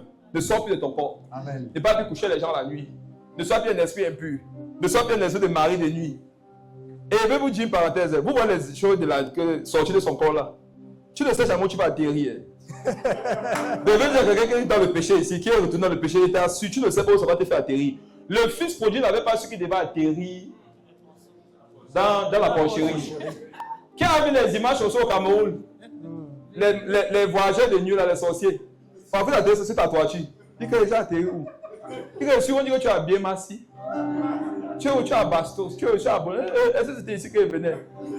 Je peux vous dire une chose. Quand tu commences à pécher, non? Tu peux croire que tu connais la destination finale. Mais dès que tu es engagé, Satan va te montrer un truc. Il y a des gens qui te disent que moi, je maîtrise. Comme je suis tombé là, non? Il peut me relever quand il veut. Relève-toi, on voit. Il y a des gens ici, sa femme là, énervée, dit que je vais la tromper pendant 1 mois, elle va voir. D'après le projet, tu vas la tromper pendant 1 mois pour te venger. Mais te voilà qui est engagé. Ça fait 11 ans que tu dis ça, mon frère. On est à 11 ans. Et chaque fois que les années vont passer, tu deviens un expert dans la matière. On dit, il est rentré en lui-même. Et il se dit, À un moment donné, non, vous savez ce qu'il va vous dire. Ce sont les paroles que Dieu vous avait dites. Amen. Il se dit, mais ce qu'il s'est dit, ça ne venait pas de lui. C'était ce que Dieu, son Père, entre guillemets, lui avait dit quand il était encore à la maison. Amen. Et il y en a ici, Dieu t'avait dit que toi là, tu es un prophète. Il y a les jours où tu vas partir à la douche, ça va prendre le savon. En plein acte, le Saint-Esprit va te dire que prophète. Est-ce qu'un prophète fait ça? Il y en a ici, ma soeur, Dieu t'avait dit que tu es une prophétesse, que tu es une évangéliste. Il y a une chose ici, Dieu t'avait dit que tu vas parcourir la terre pour parler de lui. Tu es tombé dans le péché. Te voilà à l'hôtel avec un homme. Regarde. Pendant que ça va te dire que, regarde, tu vas entendre une voix qui va te dire, évangéliste des nations. Qui a parlé? Il se dit, vous savez quoi? La parole de Dieu que vous emmagasinez aujourd'hui sera non seulement votre protection pour demain, mais l'occasion de vous permettre de vous relever. Amen. Bouche des versets bibliques qui vont être des forces demain pour te relever en cas de chute. Qu'est-ce que Dieu t'avait dit? C'est la raison pour laquelle je vais vous donner un conseil. Ne marchez pas avec Dieu sans une parole. Amen. Il faut dire, Seigneur Jésus, qu'est-ce que tu dis de moi? Jésus même un jour a voulu savoir ce qu'on disait de lui. Dis Jésus, qu'est-ce que tu dis de moi? Je t'assure, ce qui va te dire la garde, c'est dans ton cœur. Le jour où tu vas tomber, tu vas te rappeler ça, tu vas te relever. Amen. Il y en a ici, mes frères, le Seigneur vous avait dit qu'il comptait sur vous. Et vous pensez que quand vous avez péché, là, il dit qu'il va plus compter sur vous. Il compte toujours sur toi. Tu es tombé, non, mais Dieu compte sur toi. Amen. Tu as chuté. Regarde, Jésus n'a pas déchiré votre contrat. Dans les sociétés anonymes, séculières, sociales, là, lorsque tu ne remplis pas bien le contrat, qu'est-ce qu'on fait? On rompt le contrat. Mes frères et sœurs, si Jésus avait signé ton contrat en crayon, le jour où tu tombes, non, il signait le bic. J'aimerais dire à quelqu'un ici que le jour où tu as eu le malheur de tomber, non, tu as montré à Dieu que c'est vraiment toi qui vas faire ce qu'il voulait que tu fasses. Comment je le sais? Parce que Satan te dit le contraire. Quand tu veux savoir ce que Dieu te dit, écoute ce que Satan te dit. Qui est d'accord avec moi que la voix de Satan, on écoute ça facilement? Oui. Comme tu écoutes facilement la voix du diable, non? La voix de Dieu serait le contraire de cette voix. Quand tu tombes, qu'est-ce que Satan te dit? Tu vois, tu as toujours été comme ça. Ça veut dire que Dieu me dit quoi? Je ne suis pas comme ça. Quand tu tombes, qu'est-ce que Satan te dit? Et toi, là, tu penses que Dieu peut t'utiliser? Qu'est-ce que Dieu donc dit? Je vais t'utiliser. Je disais à une soeur que j'ai aidé ce mois à se relever que, ma soeur, quand l'ennemi te fait tomber dans le péché, le but c'est que tu ne serves pas Dieu, non? Elle m'a dit oui. Je lui ai dit que quand tu veux donc montrer à Dieu que tu as accepté son pardon, quand tu veux montrer à Satan qu'il a échoué, ce qu'il ne voulait pas que tu fasses, fais ça doublement. Amen. Je peux donner une sagesse à quelqu'un? Amen. Ton affaire de je vais me relever de mon péché, je vais prendre un temps de restauration. Que quelqu'un disait piège. Piège. Dis piège. Piège. Ton affaire de je suis tombé, je vais prendre un temps de restauration. C'est un piège. La restauration, c'est dans le service. Amen. Lorsqu'on a restauré le boulot de quelqu'un, qu'est-ce qu'il fait le lendemain? Il peut au travail. Oui. Il prend un temps pour se préparer au travail. Maman, il y a une de tes filles qui était cadre quelque part, le travail s'est arrêté. On l'a rappelé là-bas, non? Tu m'as demandé hier que papa, qu'est-ce qu'elle doit faire? Il t'a dit qu'elle fasse quoi? Qu'elle aille au travail. Qu'elle aille au travail. Le meilleur moyen de se relever du péché et de vivre la restauration rapide du Seigneur, c'est de servir Dieu. Amen. Quand Satan t'a touché, il voulait paralyser ton service. Donc, tu dois servir Dieu doublement. Attends, ne soit que le jour où Satan t'a fait tomber, tu étais distrait. Occupe-toi plus qu'avant. Quand est-ce que David a pris la femme d'Uri? C'est qu'il était au chômage. Chaque fois que David était sur le champ de bataille, frère, il était concentré. La seule fois où David est parlé en guerre, il se baladait sur sa maison. Il a vu une belle femme se laver. Il dit, il y a aussi des choses que je ne comprends pas. La femme se lave dehors, pourquoi? La femme d'Uri. Uri était parmi les principaux soldats d'Israël, donc il était riche. Elle doit être piégée. C'est comme si elle piégeait David, la mienne là. Dis à une soeur qui est à côté de toi, ne te lave pas dehors. Ne te lave pas dehors. Dis-lui, lave-toi dedans. Oh, je ne suis pas en train de rire, fais ce qu'il dit. Dis-lui que si tu te laves dehors, Si tu te laves dehors, tu peux tuer un David. tu peux tuer un David. Amen. David, c'est vraiment le roi. David, c'est vraiment le soldat. Mais si tu te laves dehors, tu vas le tuer. Amen. Amen. Il y en a qui venaient tuer les gens, pas pendant la douche, mais pendant l'habillement. Hein, ma soeur? Toi, tu nous tues pas quand tu te laves, tu nous tues quand tu es à l'église. Amen. Enfin, les gens se lavent nus. Toi, tu viens à l'église tout nu. Alors que je ne te lave pas. Les saints sont dehors. On dirait, je donne gloire. Le frère qui est à côté, lui, ne donne plus de gloire au Seigneur. Il meurt en Satan là-bas. Amen. Dieu ne tuons plus les David. Ne tuons plus les David. C'est le roi. Si le roi n'est pas dans le peuple, qu'est-ce qu'il va devenir? Étant rentré en lui-même, il se dit, combien de mercenaires chez mon père ont du pain en abondance et moi ici je meurs de faim. Il a réalisé qu'il mourrait. Mes frères, il a réalisé qu'il mourrait. Écoutez cette vérité profonde. Quand est-ce que savoir que pour quelqu'un c'est fini? Ce n'est pas quand il tombe dans le péché. C'est quand étant tombé dans le péché, il n'est même plus convaincu que ça c'est la mort. Je peux vous dire une chose, je vous en supplie, priez pour ne jamais perdre la conviction du péché. Amen. Si tu perds la conviction du péché, quand tu vas tomber, tu n'auras même pas la force de te relever. Mais quand tu tombes et tu sais que tu es tombé, ça te fait du mal, ça te fait mal, tu pourras te relever. On sait que pour toi, là, c'est déjà presque fini lorsque tu tombes dans le péché et ça ne te dit plus, ça ne te fait plus mal. Quand tu as remarqué que je peux faire mal, mais ça ne me fait pas mal. On comprend, non? Si tu fais mal, et ça ne te fait plus mal, c'est que tu es mal. Prie afin que si un jour tu t'éloignes de Dieu, que ton cœur puisse discerner qu'il y a une paix qui t'a quitté, qu'il y a une quiétude, un repos que tu n'as plus. Et que tu puisses te dire, je ne ressentais pas ça enfant. Qu'est-ce qui s'est passé? Je ne vivais pas comme ça. Pendant que les gens de parler, il y en a ici, vous assure, frères et sœurs, vous n'aimez pas la vie que vous menez actuellement. Vous savez que vous êtes en train de forcer, ce n'est pas votre vie. Regardez, ne forcez plus, revenez à la maison. Dieu ne va pas te condamner quand tu vas rentrer. On va voir par la suite que son père l'attendait. Il dit, ils ont les serviteurs. C'est là qu'il a réalisé que chez son père, même les serviteurs sont meilleurs que dans sa position actuelle, lui qui est fils.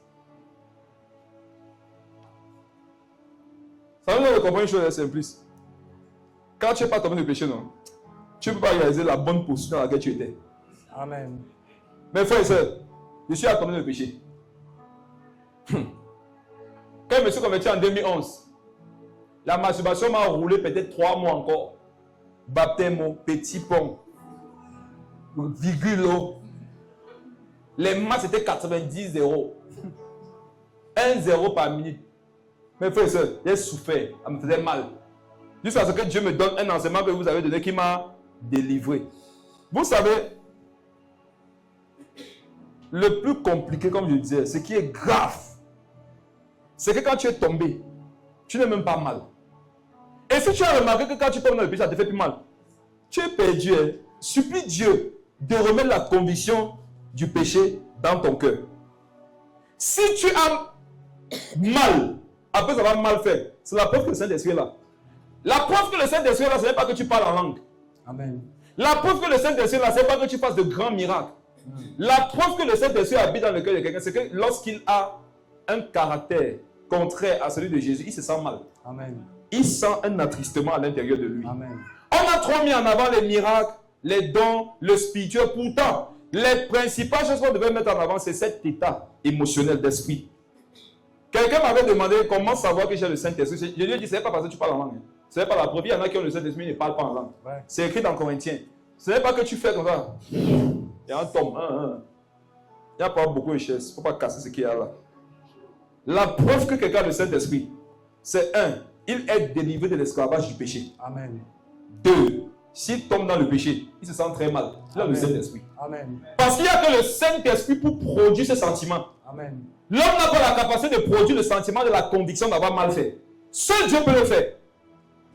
Donc quand quelqu'un n'est pas converti, frère, il ne veut pas se repentir. C'est le Saint-Esprit qui produit la repentance. La véritable repentance. C'est le Saint-Esprit qui produit ça. Il a réalisé, mes frères, c'est quand tu tombes, que tu sens qu'il était bien avant. Et alors, si vous dites que ma vie chrétienne, ça ne chauffe pas, il n'y a pas le feu. On fait, il y a le feu, tu ne sais pas seulement. Tant que tu es de tomber. C'est là que tu vas voir que non, il n'y a même pas le feu, il y a le volcan. C'est ce jour que le gars a réalisé que donc, même les serviteurs de mon père sont bien. Combien plus moi alors quand j'étais avec lui? Lis la suite, s'il te plaît. Je me relèverai, j'irai vers mon père et je lui dirai, mon père, j'ai péché contre le ciel et contre toi. Parce que c'est plus. Avant ça, on a dit qu'il a eu faim, non? Il dit que moi, parce que je meurs de faim. Dans la maison de son père, qu'est-ce qu'il mangeait? S'il était chrétien, il mangeait quoi? La parole. En fait, quand tu tombes dans le péché, voici une chose dont tu auras faim, la parole de Dieu. Ça veut dire que la parole de Dieu va te manquer. Qui ici peut vivre dans le péché, me dit jour et nuit? Je prie que tu n'atteignes pas aussi quand même le niveau là. Parce que si tu atteins le niveau, c'est dangereux. Moi, je prie que si tu tombes, non, que tu n'aimes même pas, ne lis pas toi, pardon. Parce que c'est bien les gens qui méditent le matin, ils ont des temps de recueillement. Oh papa, Yahweh, chatara, katapata. Il finit à 9h, il dit que tu es où, tu es où, tu es où? 20h, est-ce qu'un homme de Dieu doit dormir sans méditer? Il dit, ah, Randa Kabati. Et là, non, toi non. Tu peux former Satan et ses démons. Quand tu tombes dans le péché, il y a des choses qui vont te quitter. L'envie de prier, l'envie de méditer, l'envie de... Tu perds toutes ces facultés-là. Et c'est ça qui procure la famine. La famine, c'est quand quelque chose me manque. Donc le gars n'avait plus la parole de Dieu. Quand tu tombes dans le péché, la parole de Dieu va s'éloigner de toi. En fait, la parole de Dieu va te manquer. Elle ne va pas s'éloigner, mais elle va te manquer. Et donc, quand Dieu veut te ramener à lui, il va te rappeler quoi? La parole. Tu vas commencer à te rappeler de ce que la Bible dit. Tu vas commencer à te rappeler que mais il y a un verset qui dit que même si mon péché est comme le cramoisi, Dieu peut le rendre blanc comme la neige. Et frères et sœurs, il y a une autre catégorie qui fait peur. C'est la catégorie qui se relève aussi trop vite. Et développe. Il pêche à 12h, 12h, une minute, mais c'est quoi? Dieu va parler. Il repêche à 13h, 13h, Dieu n'est encore parlé. 14h, non, toi tu es égaré. Tu veux nous montrer que tu as compris le pardon de Dieu plus que qui? Si tu as vraiment compris le pardon de Dieu, tu ne peux pas pécher à tout moment. Parce que la grâce de Dieu nous enseigne à faire quoi? À fuir et à renoncer à l'iniquité. À fuir l'impiété.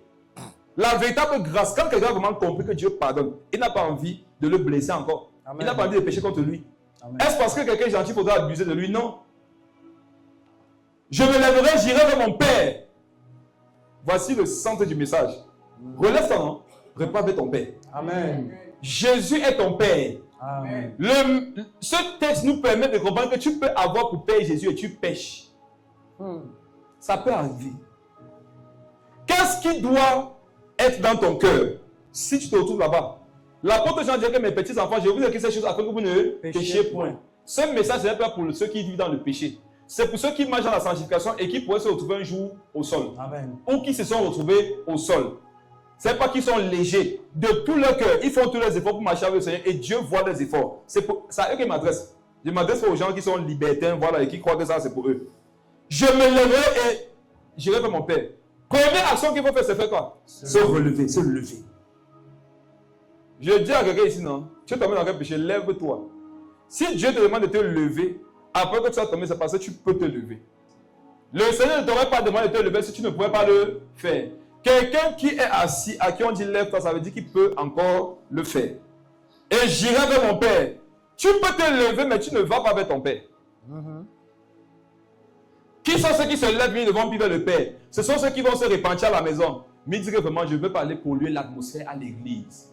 L'église, justement, a besoin de cette atmosphère que tu transportes. Amen. Amen. Parce que Dieu veut nous montrer qu'il peut transformer la pire des personnes en la meilleure. Lève-toi, va vers ton Père. Le Père, c'est Dieu. Or, Dieu, c'est qui? C'est Jésus-Christ et l'église. La tête et le corps. Amen. Amen. Amen. Donc, si tu as véritablement accepté le pardon de Dieu, réponds-toi, lève ton nom, retourne à l'église. Amen. Et ne pas dire qu'est-ce que vraiment, pour certaines raisons personnelles, je ne veux plus servir. Enlevez-moi des départements de... Tous les chefs de département, dès que quelqu'un me dit ça, doublez son travail. Si la fois de dire que vraiment moi j'ai pu que de jouer au piano pour un temps, j'ai besoin que Dieu me restaure. Toi tu es restauré là-bas au piano. Amen. Pourquoi si tu joues au piano, Dieu va te restaurer? Amen. Amen. Alors que tu t'es repenti. Voilà, question pour un champion. Après repentance, combien de temps faudrait-il au Seigneur pour pardonner les péchés? Ting, tong, ting, tong, ting, tong. Dès que tu as la réponse, tu lèves la main. Combien de temps il faut? À l'instant. Mes frères et sœurs, Dieu nous pardonne à l'instant. Amen. C'est parce que ton cœur est endurci. Et c'est parce que le monde t'a montré qu'il n'est pas facile que tu crois que Dieu est devenu comme les hommes. Dieu n'est pas comme toi. Il peut vous choquer. Choc-nous. Tu as commis le pire des péchés à 12 heures. Si tu t'es repenti sincèrement à 12 heures 1 minute, à 12 heures 2 minutes, ta faute n'existe plus devant Dieu. Amen. Donc quand tu nous dis à 12 heures 5 minutes que j'ai besoin d'un temps de restauration, en fait Dieu vient te poser la question de savoir, restauration pour quoi? C'est à chacun de pouvoir avoir la faculté de décider, de déterminer que Dieu m'a pardonné et je fais ce que je sais que je dois faire. Tu vas nous dire que le temps de restauration m'avait aidé, mais ça t'avait aidé parce que tu étais incrédule. Si tu étais crédule par rapport à la parole, tu n'aurais pas besoin de partir prendre ce temps de restauration. Attends, tu veux quoi? Que Dieu te rebaptise? Que Dieu te... Tu veux renaître de nouveau? On a refait ton baptême aussi. Il y a des gens comme ça, quand ils écoutent l'évangile, si ça les a touchés, ils disent qu'ils veulent Dieu sa vie à Jésus encore. On a sa vie à Jésus combien de fois? Qui a remarqué ce genre de personnes? Chaque programme, ils donnent vie à Jésus. Et parfois, je dis, mais la fille, a donné sa vie à Jésus l'année passée, non? Le mois passé, non? Même la semaine dernière, non? Elle a donné 4 fois sa vie à Jésus. Donc, ma soeur, tu étais une sorcière, tu avais 4 vies. Tu donnais tes vies en ordre. Frère, Dieu n'est pas comme les hommes. Si ton cœur est repentant, si tu es sincère, quelque chose que tu as fait te pardonne à l'instant. Amen. Et si tu veux prouver à Dieu que tu crois en son pardon à l'instant, sers-le à l'instant. Amen. Si tu veux réfléchir sur ce que tu as fait, réfléchis sur ça en jouant. Pendant que tu tombes, ça va te restaurer. Amen. Amen. Quiconque va s'éloigner du piano pour te restaurer, peut te restaurer en jouant par le piano. Que dans vous m'avez pu prêcher, Satan t'a eu. Tu sais le nombre de personnes que Dieu devait sauver par ton canal. Ça ressemble à une humilité, alors que c'est l'ennemi, après t'avoir éloigné de lui, de Dieu pour un temps, qui veut maintenant t'éloigner du service. Le piège de Satan, c'est que je vais t'éloigner de Dieu par le péché. Et s'il n'y arrive pas, il va tout faire pour t'éloigner du service. Pour au moins gagner quelque part. Il ne veut pas perdre partout. Amen. Et moi, je proclame que tu vas gagner partout. Amen. Gagner partout veut dire quoi? Tu vas interrelever de ton péché. Après t'être repenti sincèrement. Et tu vas recommencer à servir Dieu. Amen. Parce que tu vas rester comme ça. Et c'est toi qui veut déterminer quand est-ce que ça va. Lis la suite, pasteur. Verset 18. Oui. Je me leverai, j'irai vers mon Père, et je lui dirai, mon Père, j'ai péché contre le ciel et contre toi. C'est bon. Reconnais que tu as péché contre Dieu et contre les hommes. Amen. Amen. Lis la suite. Je ne suis plus digne d'être appelé ton fils. Traite-moi comme l'un de tes mercenaires. Ça veut dire que non. Il demande pardon à Dieu. Mais il dit à Dieu que donne-moi tes positions. Orgueil. Alléluia. Amen. Ça ressemble à de l'humilité, mais c'est de l'orgueil. C'est comme si tu prends un entretien d'embauche. Dès qu'on va te prendre, tu que je veux, mettez-moi à tes postes. C'est pas toi qui décides. C'est pas toi qui décides, mon ami, calme-toi. Je suis plus digne d'être ton fils. Quand on voit les gens qui s'abaissent eux-mêmes là, c'est pas l'humilité, c'est l'orgueil qui fait ça. Relis le verset. Il dit quoi? Je ne suis plus digne. Je ne suis plus digne d'être appelé ton fils. Parce que c'est plus fort. Je ne suis plus digne d'être appelé ton fils. Traite-moi comme l'un de tes mercenaires. Mes frères et sœurs, qui lui avait d'abord dit qu'il était digne d'être fils? Question. On est ensemble. Qui lui avait d'abord dit qu'il était digne d'être fils? Le jour où il avait été établi fils, est-ce qu'il était même conscient? Non. Regardez, quand vous ne savez pas comment quelque chose a commencé, faites-moi si vous connaissez comment ça va finir. Tu sais comment ça commence quand on devient un enfant de Dieu? Mais frère, c'est qui peut m'expliquer le mystère selon lequel tu es esclave du péché et un jour tu es un esclave de la justice? Tu peux expliquer ça? Si tu ne peux pas expliquer ça, calme-toi. Tu peux expliquer comment un simple humain peut être un enfant de l'esprit supérieur alors que les deux n'ont pas la même nature à la base? Tu es sûr que tes petites explications peuvent nous donner de comprendre la chose comme il faut? Je ne suis plus digne d'être appelé ton fils. Est-ce que c'est d'abord toi qui avais établi que tu étais digne pour que moi je te mette comme étant fils? Ce que Dieu vous a donné par titre, n'enlevez pas ça par orgueil. Quand Dieu t'a établi, laisse-le faire comme il veut. Amen. Je ne suis plus digne. Maintenant, traite-moi comme ton mercenaire. Est-ce que Dieu t'a dit qu'il voulait te traiter comme un mercenaire? Vous faites de ces propositions à Dieu, ils seront dépassés. C'est comme si tu es un saint et tu dis, je me suis repenti, mais maintenant, traite-moi comme un bandit. Parce que c'est qui un mercenaire? Un mercenaire n'est pas un fils. Donc en fait, le Fils prodigue a demandé pardon, mais il dit traite-moi comme quelqu'un qui a toujours péché. Qui voit ça? C'est la raison pour laquelle quand toi, non, tes frères et sœurs ont péché, ils sont relevés, toi tu ne veux pas laisser l'affaire. Tu es toujours sur ça. Quand tu apprends qu'on leur a pardonné, on leur a même confié d'autres charges, tu dis que non, comment après que la sœur a fait ça, on peut lui demander de faire telle chose, est-ce que c'est devenu le jeu? C'est pas que tu es méchant que tu dis ça. C'est pas que tu aimes trop la sainteté. C'est pas que tu aimes trop Dieu. C'est pas que ton cœur est impur. Le péché va te dire que même si tu t'es repenti, demande qu'on te traite toujours comme si tu avais péché. La sanctification va te dire que si tu as demandé pardon, demande qu'on te rétablisse, même où tu n'étais pas. Ça c'est fort, hein. Le fait qu'ils demandent qu'on le traite comme un mercenaire. Les mercenaires ne sont pas des fils. Qui sont ceux qui sont les mercenaires? Ce sont ceux qui sont étrangers à la maison. Ils servent juste à la maison, mais ils ne sont pas de la maison. Et ils demandent pardon, mais il faut qu'on le traite comme quelqu'un qui a toujours péché. Mes frères et sœurs, quand vous avez péché, ne faites pas après comme si le péché était toujours sur vous, après avoir demandé pardon. Et quand vous connaissez quelqu'un qui était tombé, qui s'est repenti, ne le regardez pas d'un mauvais œil. Amen. Il y a les gens qui te regardent, tu sens que le gars, Dieu t'a pardonné, mais pas eux. Heureusement que le pardon ne dépend pas d'eux. C'est que c'est toujours condamné. Il y a les gens, le malheur de leur vie, ça a été de croire qu'ils pouvaient ouvertement se confier devant leurs frères. Une année, on était à Abidjan pour une retraite spirituelle. Cette soeur-là, mes frères, je vous assure, non, personne parmi nous ne pouvait se douter de ça. On était tous choqués au départ, non? Mais après, on était tellement heureux pour elle. Frère, la présence de Dieu pendant la retraite, c'était fort. Je sais que c'est moi qui faisais le prêcher, mais c'est mon père dans la foi de Père Jacques. Dès que lui ou bien moi j'ai fini, la sœur vient devant dire qu'elle veut se confesser. Aïe, aïe, aïe, aïe, aïe. Nous, l'image qu'on a d'elle, on sait qu'elle va se confesser, elle va dire que vraiment elle marchait en venant à l'église. Elle ne sait pas comment elle a écrasé une fourmi. Ce que nous connaissons, voilà le seul type de repentance qu'elle pouvait faire. Parce que c'était simpliste. C'était fort. La sœur est venue se mettre à genoux. Et elle a peut-être pris 2 heures. Je dis, ça, c'était le moment le plus glorieux de toute la retraite. Quelqu'un va dire que comment la repentance de quelqu'un devient un moment de gloire. Tu sais la joie qu'il y a quand quelqu'un se repent. Elle nous a avoué toute sa vie. Elle dit que depuis que c'est vous, ma vie, c'est un semblant. Elle nous a dit qu'elle couche avec les hommes pour 1000 francs. Elle dit qu'elle ne sait pas dire non aux hommes. Il dit ce qu'elle a, il ne peut pas vous expliquer ce qu'elle nous a expliqué. Il dit on était rare. Mais regardez, pendant qu'on était rare, Dieu est venu faire rare. Fermez vos bouches. Amen. Pourquoi l'homme est comme ça? Quelqu'un est en train de se dépouiller du vieil homme pour que l'esprit vienne désormais prendre le contrôle. Vous, tout ce qui vous choque, c'est que donc quoi? Ça, c'est un mot qu'on va enlever de la bouche des chrétiens. Donc. On fait comment? On la crucifie, on la tue. Jésus n'est-il pas venu pour les malades? Frère, j'ai dit que c'était le moment le plus glorieux de toute la retraite. Aujourd'hui, je vous parle là. La sœur affermie, baptisée. Elle est l'un des maillons forts de la MSA. Amen. Ancienne pécheresse. La passion de Dieu, c'est de prendre les pécheurs, faire d'eux des saints. C'est de prendre des malades, les guérir. C'est de prendre les gens abandonnés, leur donner une famille. C'est de prendre les gens qui étaient seuls, les encadrer, les entourer. Voilà la passion de Dieu. Amen. Que le cœur de Dieu te soit communiqué. Amen. Si quelqu'un vous dit ici qu'il veut se repentir, il dit, même s'il dit qu'il était un roubi,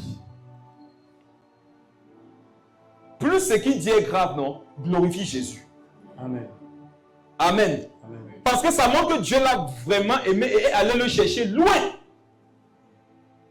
J'avais dit une chose, que si tu as honte de témoigner de ce que tu étais dans le passé, c'est que tu as encore un problème, tu n'es pas guéri. Si Jésus t'a pardonné, t'a transformé, pourquoi tu as honte de dire ce qu'il a fait pour toi? Nous, aujourd'hui, notre gloire, c'est de dire ce qu'on était avant et ce que Jésus a fait de nous. Voilà la gloire de l'évangile. Amen. Mes frères et sœurs, quand le Seigneur a pardonné à quelqu'un, regardez la personne comme Dieu la regarde. Amen. Amen. Amen. Et ne commencez pas à vous éloigner de la personne. Il y en a, ils étaient toujours entourés. Le jour, ils ont avoué qu'ils ont fait tel ou tel chose. Non. Mais ils vivent en autarcie. Et donc, quand tu l'as, on la salue. Parce qu'il ne faut pas que la pomme de main dure, elle peut me contaminer son péché. Waouh. Non, c'est plus les salutations, ce sont les touchés. Vous dites, waouh, nous on a vécu ça. On a vécu ça dans le passé. Tu marches à un frère là 10 ans. Un jour, quelqu'un t'appelle et te dit que le frère avec qui tu marches, est-ce que tu sais que il sort un dossier ça de sa vie. Et toi, tu oublies les 10 ans pendant lesquels tu as vu le frère là chercher Dieu de tout son cœur. Tu prends ce manquement qu'il a, sur lequel tu es appelé à l'aider. Tu prends plutôt ça pour le crucifier. Mes frères et sœurs, les apôtres ont donné des épées à Jésus pour tuer ses ennemis. Jésus a dit que les épées là vont se tuer elles-mêmes. Il a collé l'oreille de ses ennemis. Toi, tu marches chez lui, tu coupes seulement les têtes, tu coupes l'épée, tu coupes les frères. On peut comprendre que Pierre voulait couper le gars, Marie c'était un pain, toi tu coupes que les frères. Et Jésus coupe les oreilles de leurs frères. Regarde comment la sœur a commencé à te lorgner depuis que tu t'es repenti. Tu as vu que son regard a changé. Tu n'as pas remarqué qu'elle te permet de porter son bébé. Une sœur se confesse, elle dit que moi avant je voulais tuer les bébés.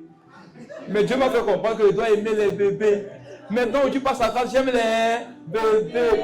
On saura que tu as cru en sa repentance quand tu vas lui donner ton bébé après la repentance. Si c'est maintenant que, pardon, regarde, c'est que tu l'as condamné dans ton cœur.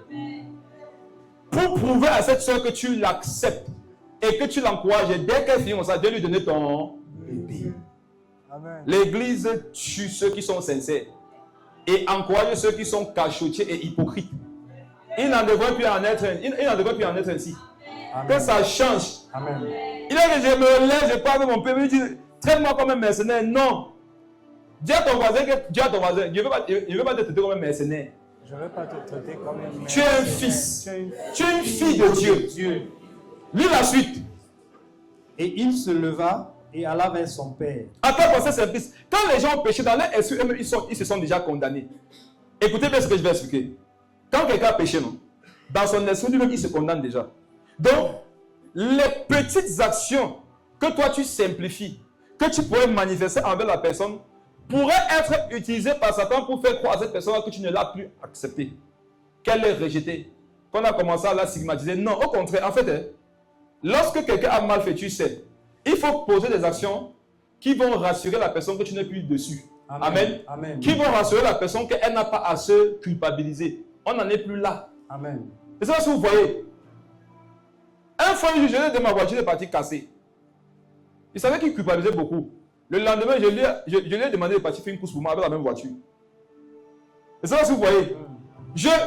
Souvent, je lui donne ma voiture. Mais comme il a cassé ma voiture, quand on s'est dit que depuis qu'il a cassé ma voiture, il me donne plus sa voiture. Alors que ce n'est pas ça. C'est que la voiture t'est occupée. Maintenant, pour te montrer que non, tu n'as rien à craindre. Le lendemain, il t'envoie, même si ce n'était pas prévu. Et regarde ce que tu as envoyé faire. Il t'a envoyé regarder si le jour s'était levé. Avec la voiture. Il dit que pas un peu au carrefour, mais si tu vois s'il y a le soleil, si le jour s'est levé, tu viens me dire. En fait, une course est prétexte. Pourquoi tu comprends qu'il ne te condamne pas? Amen. Et quand ton frère se relève d'une chute, tu dois l'aider à se relever. Ne la plie pas. Si un frère se confesse que lui, avant, quand tu dormais chez lui, bon, il n'était pas frère, parce que c'était sa fausse vie d'avant. Il dit que moi, avant, quand quelqu'un demande, vous savez, le pique la nuit, le couteau. Dis que frère, chaque soir, je dors chez toi. Mais avant de partir, je me mets quand même les anti-balles. Parce que si quelqu'un s'est reparti, il faut se repartir 2 fois. Ça, c'est pour rigoler, mais vous dites, ne soupçonnez pas le mal. L'amour ne soupçonne pas le mal. Amen. L'amour ne soupçonne pas le mal. Il s'est repenti, on croit en sa repentance. On attend les fruits. Mais pendant qu'on attend les fruits, on ne croit pas qu'il ne va pas les produire. Si on attend les fruits, c'est parce que nous croyons qu'il va produire les fruits. Donc toi qui es tombé là, produit, comme Jean-Baptiste le disait, produit les fruits dignes de la repentance. Tu t'es repenti, c'est bon, on te pardonne maintenant, produis les fruits qui vont prouver que tu t'es vraiment confessé. Lis la suite. Comme il était encore loin, son père le vit et fut ému de compassion. Waouh! Il courut se jeter à son cou et le baisa. Amen. Amen. Qu'est-ce que Satan dit au fils prodigue? Ton père a ton mal. Il a ton macabo. Il te hait. Il est déçu. Il te déteste. Il ne peut plus jamais t'accepter si tu retournes là-bas. Regarde, là, il a vendu ton lit. Quand tu pèches, Satan va te dire tout ce qu'il veut dire. La Bible dit que le père l'a vu là, était comment? Ému de compassion. J'ai envie de te dire une chose. Tu vois quand tu tombes dans le péché, non? Dieu est ému de compassion pour toi. Pourquoi? Si tu mets en âge, tu vas aller en enfer, il a pitié de toi. On t'a fait croire que quand tu pêches, quand tu te sanctifies, Dieu est fier de toi. Et quand tu tombes, Dieu est fâché. Ne pense pas que c'est toi qui fais varier les émotions de Dieu. Toi qui? Vous pensez que vous avez quel pouvoir sur Dieu? Vous m'étonnez. Hein? Il y en a ici qui pensent que les émotions de Dieu, ça dépend d'eux. Donc, quand ils se sanctifient, non, Dieu est content au ciel. Le truc qui tombe, Dieu comme. L'ange Gabriel dit que Seigneur Jésus, la mission nous soit sûrement. Seigneur, c'est quoi? Je ne vois pas qu'on leur a péché. Vous avez mis Dieu où? Mes frères, il y a en lui aucune once de variation, de changement. Il est le même hier, aujourd'hui, éternellement. Mes frères, Dieu ne change pas. Amen. Amen. Dieu ne va pas te fier à midi, tu pêches à redonner le 1-1. Mes frères, Dieu, vois comment tu fais bégaye. Dieu est Dieu. Amen. Dieu, dans ton péché, hors de ton péché reste Dieu. Ce qui te condamne, ce n'est pas Dieu, c'est sa parole. Jésus l'a dit, je ne vous condamne pas, ce qui vous condamne, c'est ma parole. Amen. Amen. Donc ne fais pas l'effort pour faire que Dieu rit. Il rit déjà. Lui, il a dit, soyez toujours joyeux. Et ne crois pas que quand tu es tombé, il est fâché, il faut que tu le flattes pendant 3 jours de jeûne. Parce qu'en fait, 3 jours de jeûne que tu passes, c'est pour essayer de le convaincre, non? Donc Dieu boude, non? Il faut 3 jours. Premier jour de jeûne, ouais, Seigneur, ouais, non. Ouais, non, Dieu, non. Ouais, non. Dieu, non, ça va. Deuxième jour, quand même, son cœur a commencé, parce que tu as au deuxième jour de jeûne, non? Deuxième jour, quand tu dis que ouais, Seigneur, il dit que ne me parle plus. Alors, il me parlait là quand même. Hier, il ne parlait même pas. S'il parlait maintenant, c'est bon. 3e jour, maintenant, Dieu dit que mais tu vas plus faire, non? Tu vas encore faire. Ouais, Dieu, il va encore recommander. Fais Dieu que ça va alors.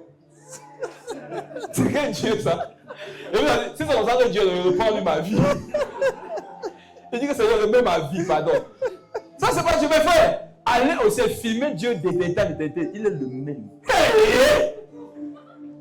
Il dit, filmer Dieu d'éternité à l'éternité. Il est le même. Il est puissant. Amen. Il y a pas les gens sourire, il est le même. Quand on dit qu'il y a la joie, on a dit que Dieu ricane. On a dit au milieu des anges, non? C'est les anges qui font la voix. Dieu est calme, assis sur le trône. Et il y a de quelqu'un va passer, Dieu va se lever. Quel Dieu! Frère, il est le même d'éternité en éternité. Il ne change pas. Amen. Amen. Quand tu faisais bien, il n'a pas changé. Quand tu fais mal, il ne va pas changer. Quand tu fais mal, il souhaite que tu te relèves et que tu reviennes le retrouver. Le papa était ému de compassion pour son fils quand il était à la maison. Même quand il était tombé de péché, il était toujours ému de compassion pour lui. Amen. Si le papa avait changé à cause de son fils, le fils aurait gagné devant les esprits. Si à cause de quelqu'un qui a mal fait, moi-même je change, qui a gagné? Qui est censé faire changer l'autre? N'est-ce pas le bien qui doit faire changer le mal? N'est-ce pas que le bien doit devenir le mal? Si maintenant c'est celui qui fait mal, qui me change moi qui était dans le bien, au final qui a gagné? C'est le mal. Donc, pour que le mal ne domine pas ta vie, ne te laisse pas transformer par le mal que les autres font. Toi, reste dans le bien. Lis. On dit qu'il s'est jeté à son cou. Il a accueilli avec beaucoup de joie. Il a baisé. Bisous sur les joues. En Israël, c'était le signe d'affection des pères pour leurs fils. J'ai envie de te dire que dès que tu vas te demander pardon à Dieu, tu vas te dire qu'est-ce que Dieu va te faire? Dis bisous. Ah, dis ça bien. Bisous. Qu'est-ce qui attend ceux qui se répandent? Qu'est-ce qui attend ceux qui se relèvent? Dis ça bien. Alors, les champions des bisous font aussi, ils ne connaissent plus comment on dit ça. Et là, regardez mes lèvres, comment mes lèvres sont grosses. Imaginez les lèvres du Seigneur. Hey, Jésus. Quand j'ai te fait bisous, non, ça couvre ton bien. Et là, quand Dieu tape ça sur ta... Donc toi-même tu sens que non, il m'a bisouté quoi. Amen. Jésus veut faire un bisou à quelqu'un aujourd'hui. Jésus veut que tu te relèves, non? Que tu cours. Et là, imagine la scène, non? Comme au bord de la plage, quand on voit encore les feuilletons. Tu viens là-bas. J'ouvre une parenthèse, j'ai dit que les feuilletons nous mentaient beaucoup. C'est ma parenthèse, j'ai pas encore du tuerie. Hein. Il dit que maman Liviane. Dans la scène, non, ils viennent à la plage à 2. La scène d'Afrique sera divisée, ils sont en train de courir l'un vers l'autre. Ils se sont divisés quand? Imagine, regarde la scène. Jésus là-bas, non? Avec son vêtement sans couture. Son vêtement glorieux, non? Et toi, tu vas voir avec tes habits déchirés, que les porcs ont croqué là. Mais ça, c'est le plus important. Tu t'es repenti. Jésus a lavé tes vêtements. Et dans la scène, non, Jésus couvre-toi. Il veut un prénom. Blanche. Et Jésus qui Blanche. Blanche, Jésus qui dit Jésus. Et Jésus quand il dit, regarde, Jésus porte Blanche, il dit toi. Après, Gabriel avait son piano. Après, ça prend ses lèvres épaisses. Il pleure. Je vous pose une question. Le frère qui n'est jamais tombé, est-ce que Jésus a fait ça avec lui? Jamais. C'est comme ça que ça lui fait mal. Vous savez pourquoi ceux qui ne sont jamais tombés là ont mal? C'est parce qu'ils voient l'intimité que tu as maintenant avec Dieu, alors que tu étais tombé. Ils savent que même ils n'ont pas cette intimité sans être tombés. C'est pour ça que souvent ça leur fait mal. Il s'est jeté à son cou. Amen. Amen. Mes frères et sœurs, que quelqu'un me demande pourquoi il s'est jeté au cou. Pourquoi? Qui s'est jeté au cou de l'autre? Le Père. Le père s'est jeté au cou de son fils. Il voulait lui donner un enseignement. Le cou, c'est la partie du corps qui sépare la tête du corps. Quand le père a bondi au niveau du cou, il a fermé les liens entre Christ et le corps. Il a dit au fils, ne quitte pas l'église. Amen. C'est le cou qui rattache Jésus, non? Et l'église. Quand il a accepté, il a dit, repars à l'église. Amen. Allez dire à tous ceux qui sont tombés là, qu'on les atteint. On ne va pas les condamner. Qui reviennent seulement. Maintenant, si vous connaissez certains qu'on peut gagner en allant les voir, dites-nous. Ils sont des enfants, ils ne savent pas ce qu'ils font. Nous, on va aller vers eux. Amen. Vous comprenez? Parce que quand Satan a bien vacciné quelqu'un, tout est mélangé dans sa tête. Il veut seulement rester dans son coin. Il commence à méditer le mal contre tout le monde. Mais parfois, une visite montre à la personne que tu luttais seul. Hein. Personne là-bas n'est ton ennemi. Et le malheur d'être seul, c'est que tu parles à toi-même. Les démons te parlent. L'ennemi de ta chambre te parle. Parfois, tu te lèves la nuit comme ça, le drap te parle.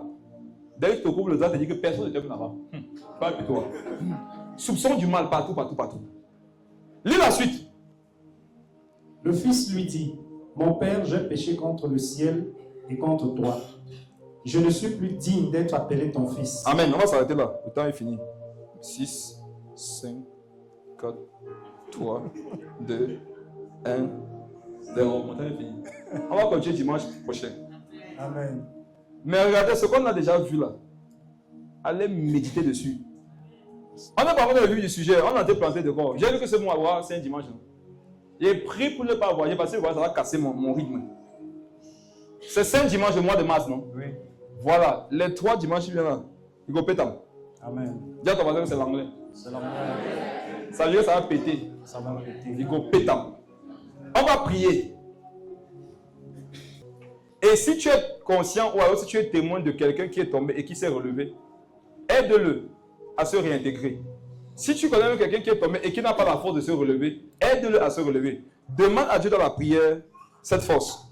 Dis-lui déjà merci pour sa parole. Merci papa pour ta Dis-lui parole. merci parce qu'il ne te condamne Merci pas. pour cet enseignement. Malgré tes mauvaises actions, tout ce qu'il veut c'est que tu Merci changes, Seigneur parce que tu es venu que tu viennes à lui, relever ce matin. que tu sois transformé. Tu nous as Et que tu sois un outil, encore que tu sois un prouvé outil que entre tu ses nous mains. aimes.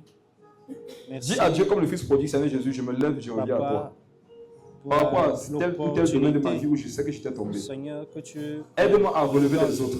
de me relever. Parce que, papa, je ne suis pas meilleur que toi, Seigneur. Tu nous as mis ensemble afin que nous soyons Aide-moi plus forts. à relever les Que autres, personne ne condamne son parce que semblable, je son ne suis prochain. pas meilleur Mais que tous, papa, nous que serons des qui que encouragements ce les uns soit, pour les autres. Père.